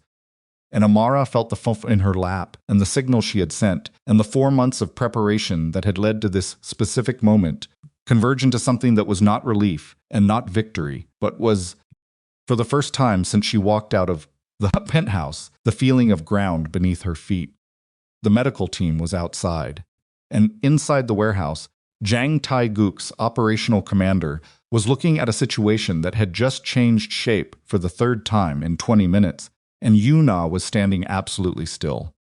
And Kang-hyun was standing between Amara and every other thing in the room, and Amara was gripping the chair arms through the beginning of the 8th contraction and thinking, with the specific clarity that extreme circumstances sometimes produce, that she had prepared for every catastrophe except the one where everything happened at once, and the only thing left was to hold on and let the preparation do what preparation was built to do. The north door opened again. The north door opened, and Dr. Rina Okafor came through it, moving like someone who had already assessed the situation from outside and had made her decisions before her feet crossed the threshold. She was 53 years old and had delivered children in a flooded basement in New Orleans during a Category 3 storm, in the back of a stalled freight elevator in Detroit, and once, memorably, in the parking structure of a Chicago hospital, when a woman had arrived too late for the elevator to matter. She looked at the warehouse with its bad lighting and its armed men and its cold concrete floor, and she looked at Amara in the chair, and she walked directly to Amara without acknowledging anyone else in the room. "How far apart?" she said. Her field bag was already open. 4 minutes, Amara said. "Less, I think. How long have you been tracking?" "Since the car." "About 40 minutes, doctor." Okafor crouched and put both hands on Amara's knees and looked at her the way she looked at every patient, not with sympathy, which was useless at this stage, but with the particular focused attention of someone who was reading information. "You've been managing alone." "Yes." "That's done now." She turned her head without fully turning her body and said, to the room at large, "I need a flat surface. I need everyone who isn't on my team to move to the far wall, and I need it in the next 30 seconds. Nobody moved immediately. Carlos, her nurse, was already laying the thermal sheet against the south wall he had identified, the cleanest section on the way in, had already done the calculation she trusted him to do. The second team member, a young woman named Priya, who had joined the practice 4 months ago, and who Dr. Okafor had brought specifically because she had field delivery experience from her time with a rural medical nonprofit. Splitting was pulling equipment with the focused efficiency of someone who had been briefed on exactly this scenario weeks ago and had been waiting for the signal with the specific alert readiness of someone who knew the signal might come. Amara had briefed Dr. Okafor on the possibility of a non-clinical delivery location in their second meeting, 6 months ago. She had been specific. She had said, "I don't know where or when, but I need you to be prepared for the delivery to happen outside a hospital." Dr. Okafor had looked at her for a long moment and then had asked 3 practical questions and had spent the following week reconfiguring the mobile field kit. This was why preparation mattered. Not because it made things go well. Because it made the difference between survivable and not. Kang-hyun spoke to his men. 2 words low. They moved to the east wall. He looked at Taeguk's operational commander, and the look was sufficient. The commander said something to his people, and they moved to the north wall, maintaining distance from each other and from Kang-hyun's men, but creating the space doctor Okafor needed. Kang-hyun came back to Amara. He put his hand under her elbow, and she stood slowly, with the specific difficulty of a body that had been sitting through labor contractions and was now being asked to walk 6 meters. She walked. He stayed beside her without taking her weight unless she leaned, which she did twice. And she felt the specific complicated reality of leaning on him, the physical fact of his steadiness, and the simultaneous knowledge of everything that steadiness had failed to be when she needed it 3 months ago. She filed it. She kept walking. Carlos helped her down to the thermal sheet. Dr. Okafor worked.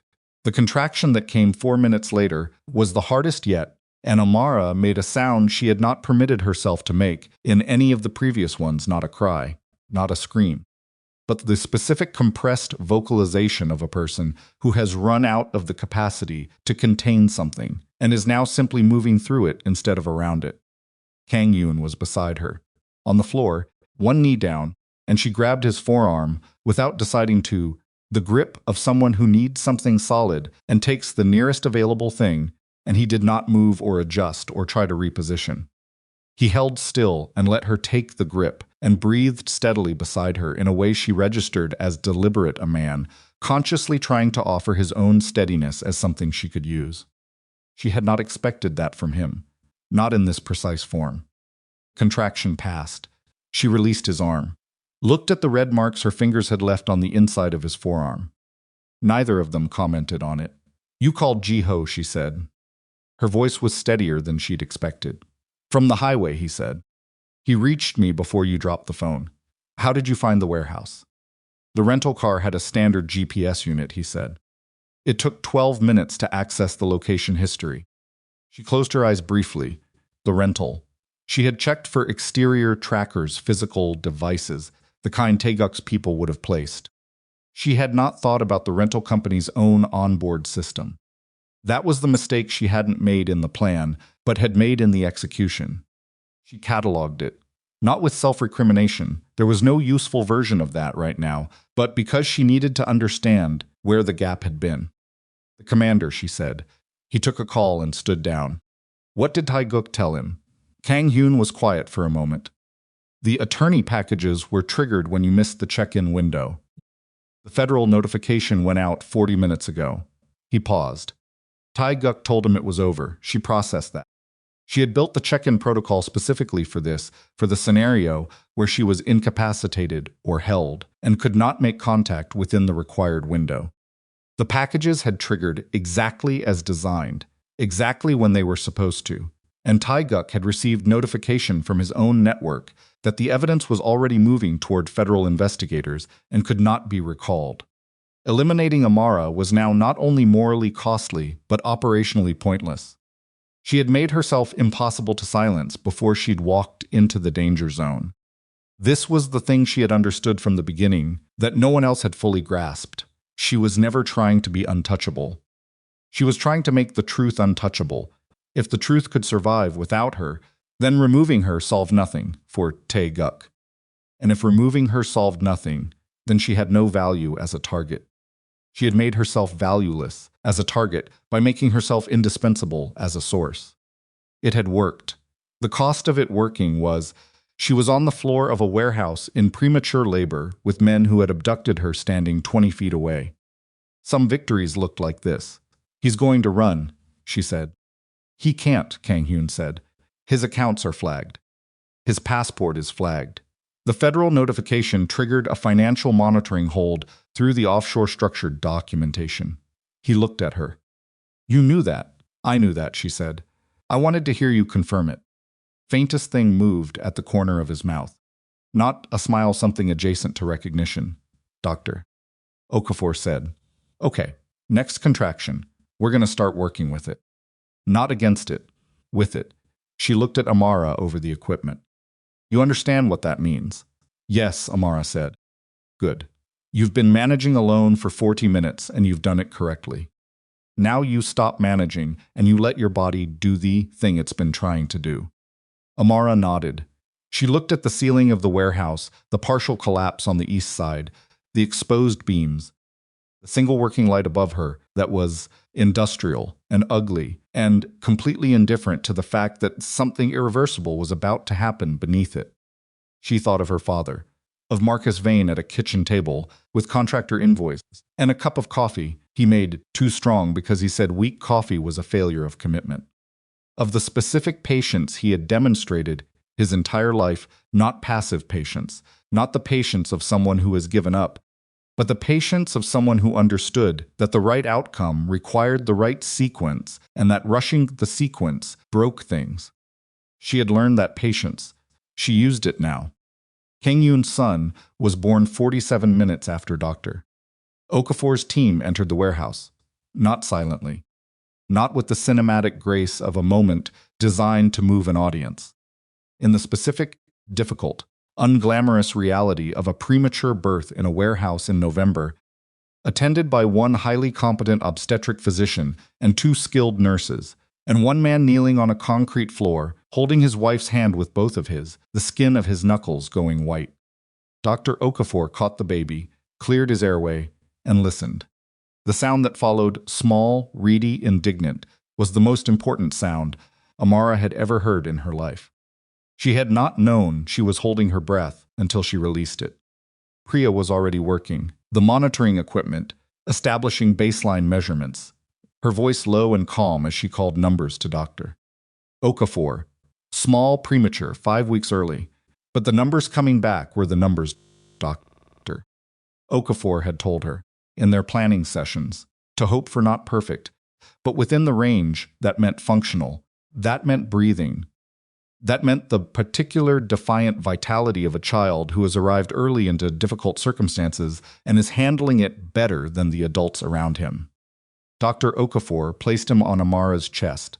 She felt the weight of him. She had been preparing for this moment for 7 months. In the abstract way you prepare for something so large it resists full imagination until it is real. And now it was real, the weight and the warmth, and the small, panicked heartbeat she could feel against her sternum. Going too fast and perfectly right, and the abstract became specific, and the specific became the only thing that existed in the warehouse. She pressed her cheek against his head. She felt Kang-hyun's hand on her back. Not moving, just present. He's breathing, Dr. Okafor said. He's small and he's going to need monitoring, and I want him in a neonatal unit within 2 hours. But he is breathing and his color is good and his reflex response is appropriate. She met Amara's eyes over the baby. He is fighting. He gets that honestly, Amara said. Dr. Okafor's mouth curved not a full smile, just the acknowledgement one capable woman extends to another in a moment that requires no more than that. Kang-hyun looked at his son. She felt him look. Felt the change in his breathing the specific intake, and hold of someone encountering something for which they have no prepared response, for which no amount of experience in managing dangerous situations provides a template. She turned her head slightly and looked at his face. He was not performing anything. There was nothing on his face that had been put there for effect. There was only the face of a man who was looking at his son for the first time, and understanding, with the full weight of the moment, exactly what he had nearly lost. He had nearly lost this, not because of Taeguk, because of himself. Because of the fear he had chosen over the woman who had been telling him the truth in every way she knew how. He understood that. She could see that he understood it. She looked back at her son. We need to move him soon, she said to Dr. Okafor. 20 minutes to stabilize transport. The vehicle outside has a mobile incubator. She had specified that too in the planning sessions. She had specified it the way she had specified everything, not from fear, but from the understanding that the gap between a good outcome and a catastrophic one was almost always the thing someone had thought to prepare for. She had thought to prepare for this. The warehouse cleared gradually, the way situations decompress, when the peak has passed, and what remains is the administrative reality of consequence. Kang-hyun's second man, not Ji-ho, a younger one whose name Amara did not know, made calls from the north doorway. She could hear the pattern of the calls without hearing the words. Short, specific, the communication of someone coordinating multiple moving pieces with the efficiencies of long practice. The operational commander remained near the north wall. He had not left, which surprised her initially, and then did not. He was a professional in an organization that had just failed operationally. His choices now were limited to the manner in which he faced what came next, and remaining present, available. Not running was the choice of a man who understood that running solved nothing and possibly compounded everything. It was not nobility, it was calculation. She could respect that. Yuna sat on the crate near the east wall, and she sat the way a person sits when they have made a decision that cannot be reversed and are now living in the first hours of its aftermath. Her posture was still, her hands in her lap, her eyes focused on something at floor level that was not actually on the floor. Amara watched her for a moment. She thought about the gala, about the red dress and the deliberately audible cruelty and the room full of people laughing at a joke made at a pregnant woman's expense. She thought about the phone Yuna had produced in the warehouse, the two-finger careful withdrawal, the extension of it toward Kang-hyun. She thought about what it costs to choose differently at the last moment when every previous moment has gone the other way. She did not forgive Yuna. Forgiveness was not a thing she was capable of manufacturing on schedule, and she had stopped believing that the inability to manufacture it on schedule was a character flaw. What she felt, looking at Yuna, was something more like the recognition of a person who had been a weapon and had finally noticed it and had put herself down, and the recognition that this was not redemption but was something, and something was not nothing. When Carlos and Priya were ready to move the baby, Amara looked at Kang-hyun. "I need you to stay," she said. He looked at her. "Not with me," she said. "Here someone needs to manage what's left of this." He understood. She could see him understand the quick assessment of what she was asking, and why, the recognition that her request was operational, not emotional, that she trusted him with the aftermath in a way she had not trusted him with anything in 3 months. He nodded once. She let Dr. Okafor help her stand. She walked toward the north door. Her son in the mobile unit, Priya, was guiding beside her. Dr. Okafor on her other side, and she did not look back at Kang-hyun. She heard him, behind her, begin to speak to the room. She walked through the door. The hospital was 40 minutes away, and she spent those 40 minutes in the back of the medical vehicle, watching her son breathe and talking to Dr. Okafor about the neonatal unit protocols and asking the specific question she had prepared 6 months ago for this scenario, the one she had typed into a document on her encrypted drive and reviewed every month since. She was also, she noticed, shaking, not from cold. The vehicle was warm. The thermal blankets were efficient.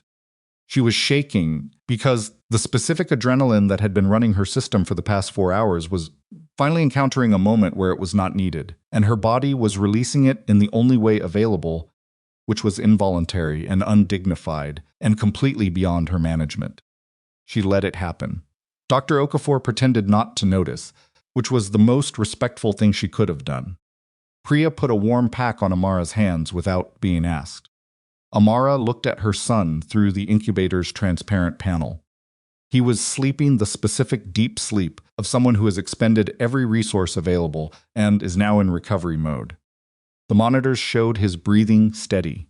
His color was better than it had been in the warehouse. "He's going to be okay," she said. "Not a question. He's going to be monitored for 2 to 3 weeks minimum, Dr. Okafor said. "His lungs are immature. We'll know more in 48 hours. But his initial response is good." She paused. "He's small, and he's strong, and he has the advantage of a mother who made sure he had competent people ready for him before he was born." Amara looked at the incubator. "His father should be there," she said, prized slightly to hear herself say it. "Call him, doctor." Okafor said simply. She picked up her phone and called Kang-hyun's number. He answered on the second ring. "Neonatal ICU at Northwestern," she said. "Come when you can." She paused. "He's doing well." "I thought you should know before you heard it from someone else." A silence on the line. "Then I'll be there in an hour." Kang-hyun, "Yes." She looked at her son through the panel. At the small chest moving. At the hands, his hands, the shape of them, even at this size. "Don't speed. He'll still be there when you arrive." Another silence. "Okay," he said. Quietly, she ended the call. She leaned her head back against the vehicle wall, closed her eyes, and let the shaking continue until it was finished, which took approximately 7 more minutes. And then it was done, and she was still, and outside Chicago was moving past in the dark, and her son was breathing steadily 4 feet away, and she had done the thing she had set out to do. Not cleanly, not without cost, not in the way she had originally planned, because the original plan had been revised 14 times, and the final version looked nothing like the first. But done. The federal inquiry opened 6 weeks after the warehouse night. Not because Kang-hyun had cooperated, that came later, incrementally with the specific reluctance of a man taking apart something he had spent 20 years building and finding each piece heavier than the last. The inquiry opened because 3 sealed manila envelopes arrived at the Federal Financial Crimes Unit on the same Wednesday morning. Services delivered by 3 different courier services from 3 different law offices located in 3 different neighborhoods of Chicago, and the contents of those 3 envelopes, assembled together, constituted one of the most complete documented pictures of an organized financial criminal network that the unit's senior investigators had encountered in 11 years of work. The documentation included offshore account structures in 4 jurisdictions, maritime shell company registrations in 7 countries, payment records connecting Jang Tae-guk's network to 5 individuals inside Mujin Pacific Holdings, complete transaction timeline showing the fabrication of a court-registered medical result, the ownership chain of the compromised laboratory, communication records between Yuna and Tae-guk's financial coordination team spanning 18 months. The documentation had been assembled by a woman using a physical ledger, an encrypted drive, a forensic accountant named Delia Marsh, and the organizational mental habits her father had taught her at a kitchen table before she was old enough to understand why she would need them. The federal investigators spent 4 days reviewing what they had received before opening a formal inquiry. Tae-guk's attorneys filed motions in 4 jurisdictions simultaneously and began what would become an 18-month legal campaign that was expensive and sophisticated and ultimately insufficient because the documentation was too complete and too independently corroborated and too specifically detailed to be challenged on procedural grounds without also challenging the underlying financial records, which were archived in jurisdictions that were cooperating with the federal investigation, which meant the challenges accomplished nothing except generating billing hours. The offshore accounts were frozen inside 30 days. The shell company network began collapsing at the 3rd layer, where the financial structures had been built by people who had believed the complexity of the architecture would protect them. It had not. Delia's analysis had mapped the architecture from the inside, from the transaction patterns rather than the corporate structures, and once the internal pattern was visible, the corporate shells became irrelevant. Park Yeon-soo was arrested on a Tuesday morning at his home. He said nothing to the agents at the door, nothing in the vehicle, nothing at booking. His silence was consistent and complete and accomplished nothing, because the financial record said everything that his silence was attempting to protect, and the financial records were now in federal custody. Yuna cooperated, fully and without reservation, which had not been entirely predictable from the warehouse moment, but which became, in retrospect, consistent with what Amara had understood about her in that final exchange. Yuna was methodical. She had assessed the situation with the same professional clarity she brought to everything else, and had concluded that cooperation was the only viable path toward a future that was not entirely determined by Tae-guk's collapse. Her cooperation produced 18 months of operational records, contact network documentation, and a complete account of the DNA laboratory substitution that became the cornerstone of one of the inquiry's most significant counts. The fabricated result, the document that had been placed before Kang-hyun, declaring him not the father. The document that had resulted in Amara being expelled from their home at 7 months pregnant was reconstructed in complete forensic detail. The laboratory technician who had substituted the result was identified and, facing his own federal charges, provided a full account that corroborated every element of Amara's documentation. The authentic Cincinnati result was entered into the federal record. The substituted result was entered into the federal record beside it. Both of them, permanent, documented, publicly accessible in the court file. Amara had wanted the truth in a place where it could not be replaced. It was now in that place. Whatever the future held for the people involved, the documented history of what had been done, the conspiracy, the fabrication, the calculated targeting of a pregnant woman's marriage as an operational weapon was part of the permanent legal record. She found that more important than the sentencing outcomes. Her attorney had told her that the sentencing outcomes would be significant, and they were, and she read Patricia Edelson's Tuesday morning emails, and filed the information. But what mattered to her was the record, the truth that could not be retrieved, revised, or privately reinterpreted by the people who had constructed the lie. Kang-hyun arrived at the neonatal ICU at Northwestern at 11:47 that night. He had not sped. He had taken exactly as long as the traffic required, which was 53 minutes from the warehouse. And when he came through the unit door, he had changed his coat to court. She noticed that, the different coat, the clean one, and his face was the face of a man who had spent an hour in a vehicle doing the specific interior work that cannot be done in the presence of other people. She was in the chair beside the incubator. She had not left it. He stood in the doorway of the room for a moment. She looked at him. He looked at the incubator. He came in and sat in the chair on the other side of the incubator, and they both looked at the baby for a long time without speaking. And the silence was not uncomfortable because it was not the silence of two people who had nothing to say, but of two people for whom the available words were inadequate and who were both experienced enough to know that. Inadequate words in serious moments made things worse. Their son breathed. The monitors beeped their soft institutional rhythm. The commander stayed, Kang-hyun said finally. I know. Yuna gave me everything before I left. Full account records. The laboratory contact. The communication chain between her and Taeguk going back 14 months. He paused. She said she had already decided in the car, on the way to the warehouse. She said she was going to give it to me, regardless of what happened inside. Amara looked at the baby. She was in too deep to exit cleanly, she said. But she could choose the direction she fell. A pause. You understood that about her, he said. I understood that she was intelligent, and that she had been given a role that didn't allow for second thoughts until the situation made second thoughts the only rational option. She shifted in the chair. People are mostly not villains. They're people who made a series of choices that made the next choice smaller, until the range of available choices was very narrow. That's what Taeguk does.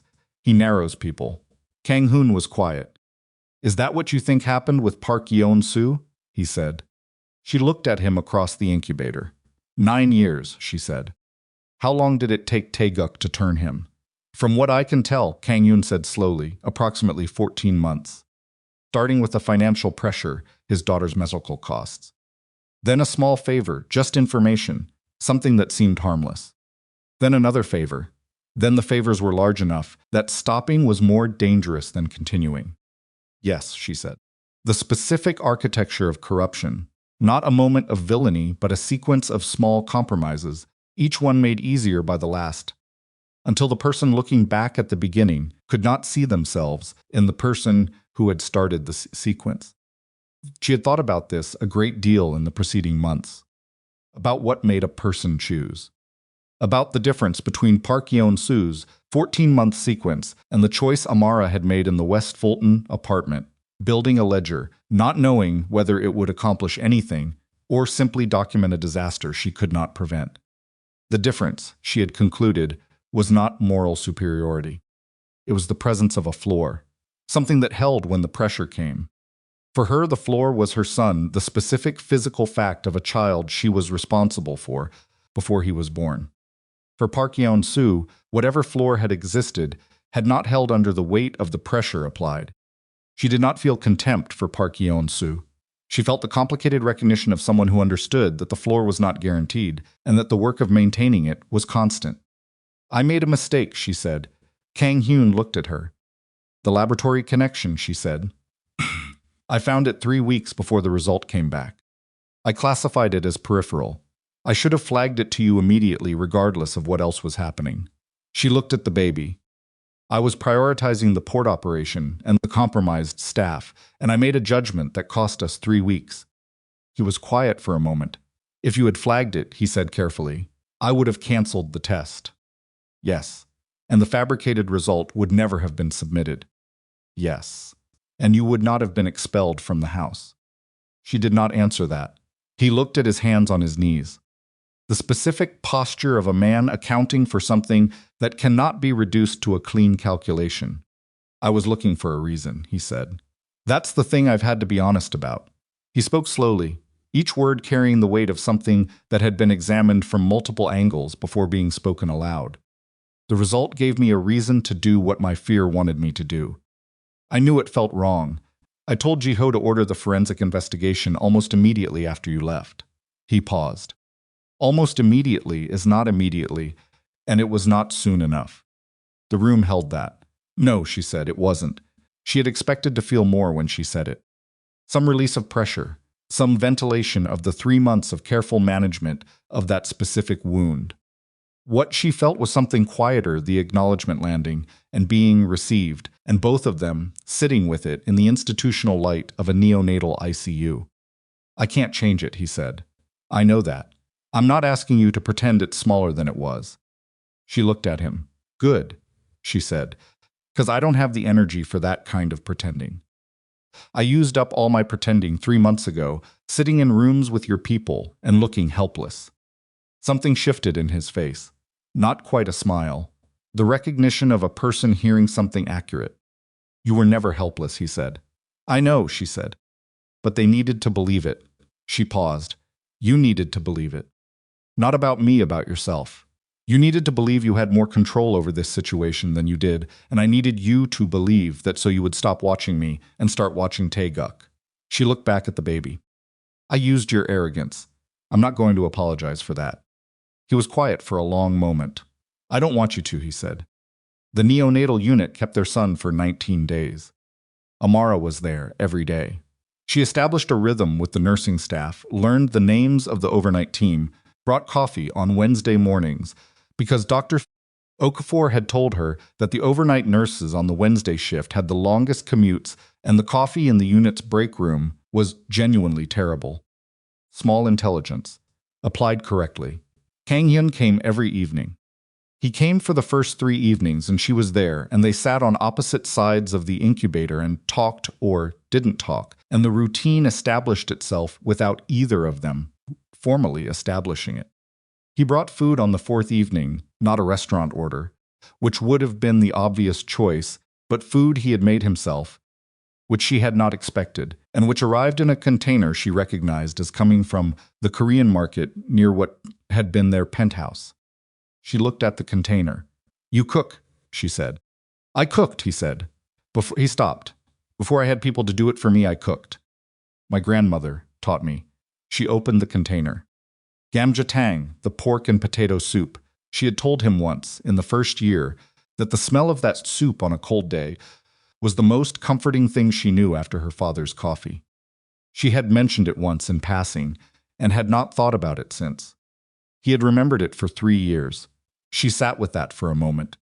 Thank you, she said. She ate it in the chair beside her son's incubator, and he sat across from her, and the steam rose between them, and outside it was November and cold, and the city went about its business, and inside the neonatal ICU, the monitors beeped their steady rhythm.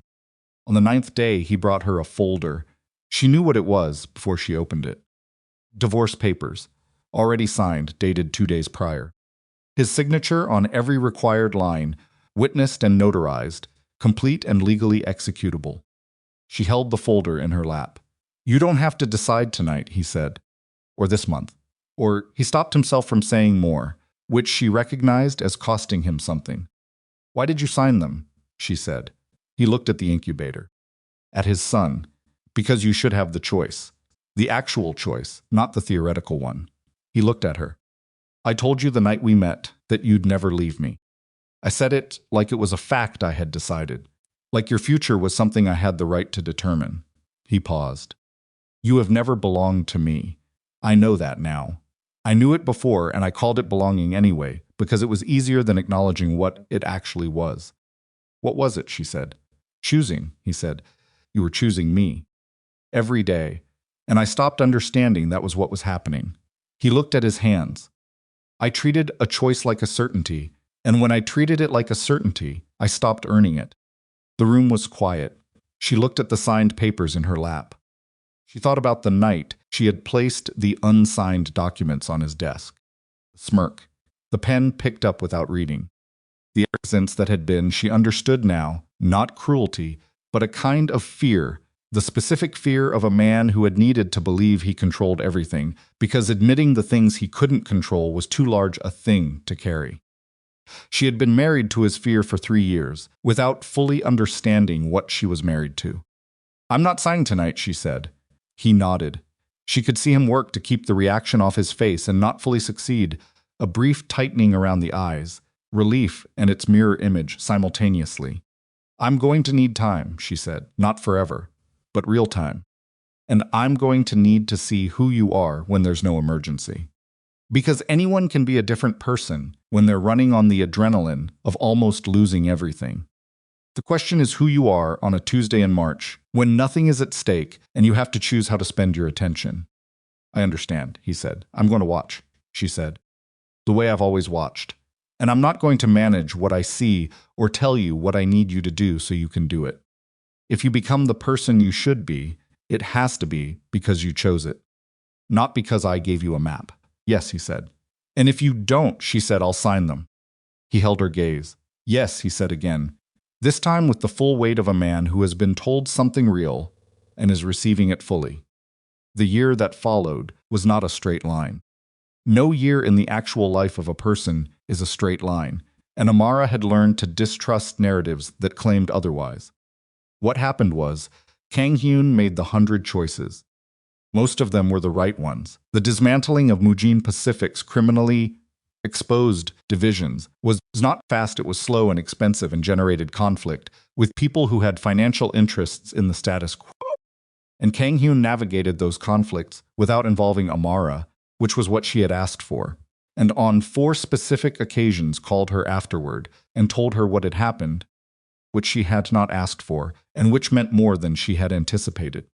He removed the compromised lieutenants formally with documentation, creating the paper trail that the federal investigators needed and that his own attorneys had advised against creating. He retained the compliance consultancy. He transferred operational oversight of the 3 most legally exposed divisions to independent management structures, with boards that included people he did not know and could not manage. He went to see Marcus Vane. She found out about that in March, from her father, who mentioned it in the specific oblique way. Marcus Vane mentioned important things sideways, without direct statement, leaving her to assemble the meaning from the pieces. He had said, "That man came here." He had said, he asked questions and he listened to the answers. He had said, "Your grandmother would have called him teachable," which was the highest compliment Marcus Vane extended to anyone, because teachable meant the person understood they didn't know everything and were willing to do the work of changing. Amara had sat with that for a week before she let herself feel anything about it. She went back to work in April. The consultancy position was specific and demanding, and used the exact combination of skills she had been developing since childhood and deploying under pressure for the past year. And she was good at it in the way she was good at most things she gave full attention to, not immediately, not with the performance of someone who needs to appear capable, but with the steady accumulating accuracy of someone who understands a system at its mechanical level and works it from that understanding. Delia Marsh visited the Lincoln Square house on the first Saturday of every month. Sometimes she brought food. Sometimes she brought work. Always she brought the particular companionship of someone who had been in the difficult rooms and had stayed and had asked in February, sitting at Amara's kitchen table with her 3rd cup of coffee, "Are you actually okay or are you managing it?" Amara had thought about that for a moment. She had said, "Mostly okay. Managing the rest." Delia had said, "That's all anyone does." They had finished their coffee. The Sundays with Kang-hyun came a fixed point in the week's structure. He came at 5. He stayed for dinner if she invited him, which she did most Sundays. Not all, because some Sundays she needed the house to herself, and she had learned not to apologize for that need. He left at 8 unless the conversation was going somewhere real, in which case he stayed until it was finished, and did not overstay and learned, over the course of several months, to read the specific signal of when she was done for the evening and to respond to it without requiring her to say it directly. That the reading of the signal, the response without requiring her to spell it out, was one of the things she had watched for and had noted when it appeared. There were other things she watched. The way he talked about their son, not about what he would become, or what he would inherit, or what would be built for him, but about who he already was. which was the framework of a man who had learned to see his child as a person rather than a continuation. The way he handled the Sunday in July, when their son was sick and feverish, and Amara was exhausted and managing badly, and he had simply taken the baby for 4 hours without asking, without framing it as a favor, without the performance of helpfulness that expects acknowledgement. Just taken him, and sent her a text 2 hours later that said, "We're good, sleep." She had slept. She had thought about that text for a long time afterward, about what it was and what it wasn't. It was not heroic. It was not the grand gesture of a man remaking himself. It was a man who had learned to read what was needed and provide it without requiring the providing to be noticed. That was different. That was the kind of different that accumulates. The Wednesday in October, when she made her decision, was ordinary in the specific way that important days often are. She was 14. Her son was 14 months old. He had reached the phase of pulling himself upright against furniture and looking deeply pleased about it before sitting back down. Pediatrician had called this cruising and said he was on a typical developmental arc for a child who had arrived 5 weeks early and had spent 19 days in a neonatal ICU, which was a remarkable arc and was consistent with what Dr. Okafor had called aggressively normal in the warehouse vehicle. Amara was drinking coffee at the kitchen table. She was thinking about the audit she was working on. She was thinking about whether the heavy coat was needed yet, or if another 2 weeks of the lighter one was viable. She was thinking about Sunday dinner, and whether she had the ingredients for the jjigae she had been attempting to learn, because her Korean cooking was a project in progress, and she had opinions about her progress that differed from Kang-hyun's opinions about her progress, and disagreeing with him about food, while her son sat in the high chair. Eating things with his hands had become one of the more genuinely normal experiences of her week. She was thinking about her life, not about what had happened, about what was happening. She got up and went to the file cabinet in the second bedroom, which she used as an office, and she took the folder with the divorce papers from the bottom drawer. She sat at her desk. She looked at them. She had looked at them twice since the hospital, once in November, once in February. Each time she had looked at them and put them back. Not because she couldn't decide, because the decision wasn't ready yet, and she had learned, at considerable cost, to understand the difference between delay from avoidance and delay from the specific patience that knows when the time is not right. The time was right now. She held the papers, and she thought about what she had said to Kang-hyun in the Evanston doorway, which was, "I need to watch what you do." And she had watched. And what she had seen was not a man transformed. In the cinematic sense, not someone who had shed his prior self entirely and become someone else. What she had seen was a man doing the hard and glorious daily work of learning to be in a room with the people he was responsible for and putting their reality before his management of it. That was not nothing. That was in fact the hardest thing. She thought about what she had said to Kang-hyun when he was kneeling on the warehouse floor, "Don't abandon me twice." He had not abandoned her twice. He had made the 100 choices, most of them right, some of them wrong, and he had told her about the wrong ones, which was the thing she had not explicitly asked for, and which had mattered more than almost anything else. She thought about her father at the kitchen table, about the patience that was not passivity, about the understanding that the right outcome required the right sequence and that you did not rush the sequence. She thought about her son in the kitchen, pulling himself upright against the counter and looking at her pup with the expression of someone expecting acknowledgement.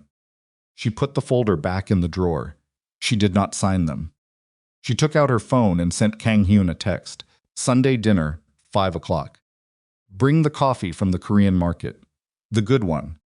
She put the phone on the desk. She went back to the kitchen. Her son was still performing the standing maneuver, with increasing confidence. She watched him stand and hold and look at her. She said, "Very good." He sat back down. He stood again. He looked at her again. "I see you," she said. He sat back down, satisfied. She picked up her cold coffee and stood in the kitchen of her house, the house that was hers, that she had rented in her own name, with money from the trust she had built, in the weeks when no one was watching her build anything. And outside Chicago was gray and blunt, and moving at its own speed, completely indifferent to the private decisions made inside its buildings. She drank the cold coffee. She had never wanted the mafia boss. She had never wanted the empire, or the penthouse, or the specific dangerous glamour of the world she had married into without fully understanding what she was marrying into. She had wanted the man she had glimpsed at 2 in the morning in the first year, the one without the armor, the one who asked questions and listened to the answers. That man had been in there the whole time. He had required catastrophic circumstances to surface. She had not designed the catastrophe had found them, but she had moved through it in a way that created the conditions where he could surface. She had built the floor. She had held the floor. She had passed through the worst of it without losing the things she had gone into it trying to protect. Her son, the truth, the possibility of what came after. She finished the coffee. She started her day. And in the quiet of an ordinary Wednesday morning, with her son on the kitchen floor, and the audit waiting on her desk, and Sunday coming at the end of the week, Amara Vane existed in the specific piece of a woman who had chosen her life, not been given it, not rescued into it, not restored to a prior version of it, but chosen the version that existed now with full knowledge of its cost and its imperfection and its dailiness and its real, particular, unrepeatable worth. She had never been the woman behind the mafia boss. She had been, from the beginning, the woman who decided what came next.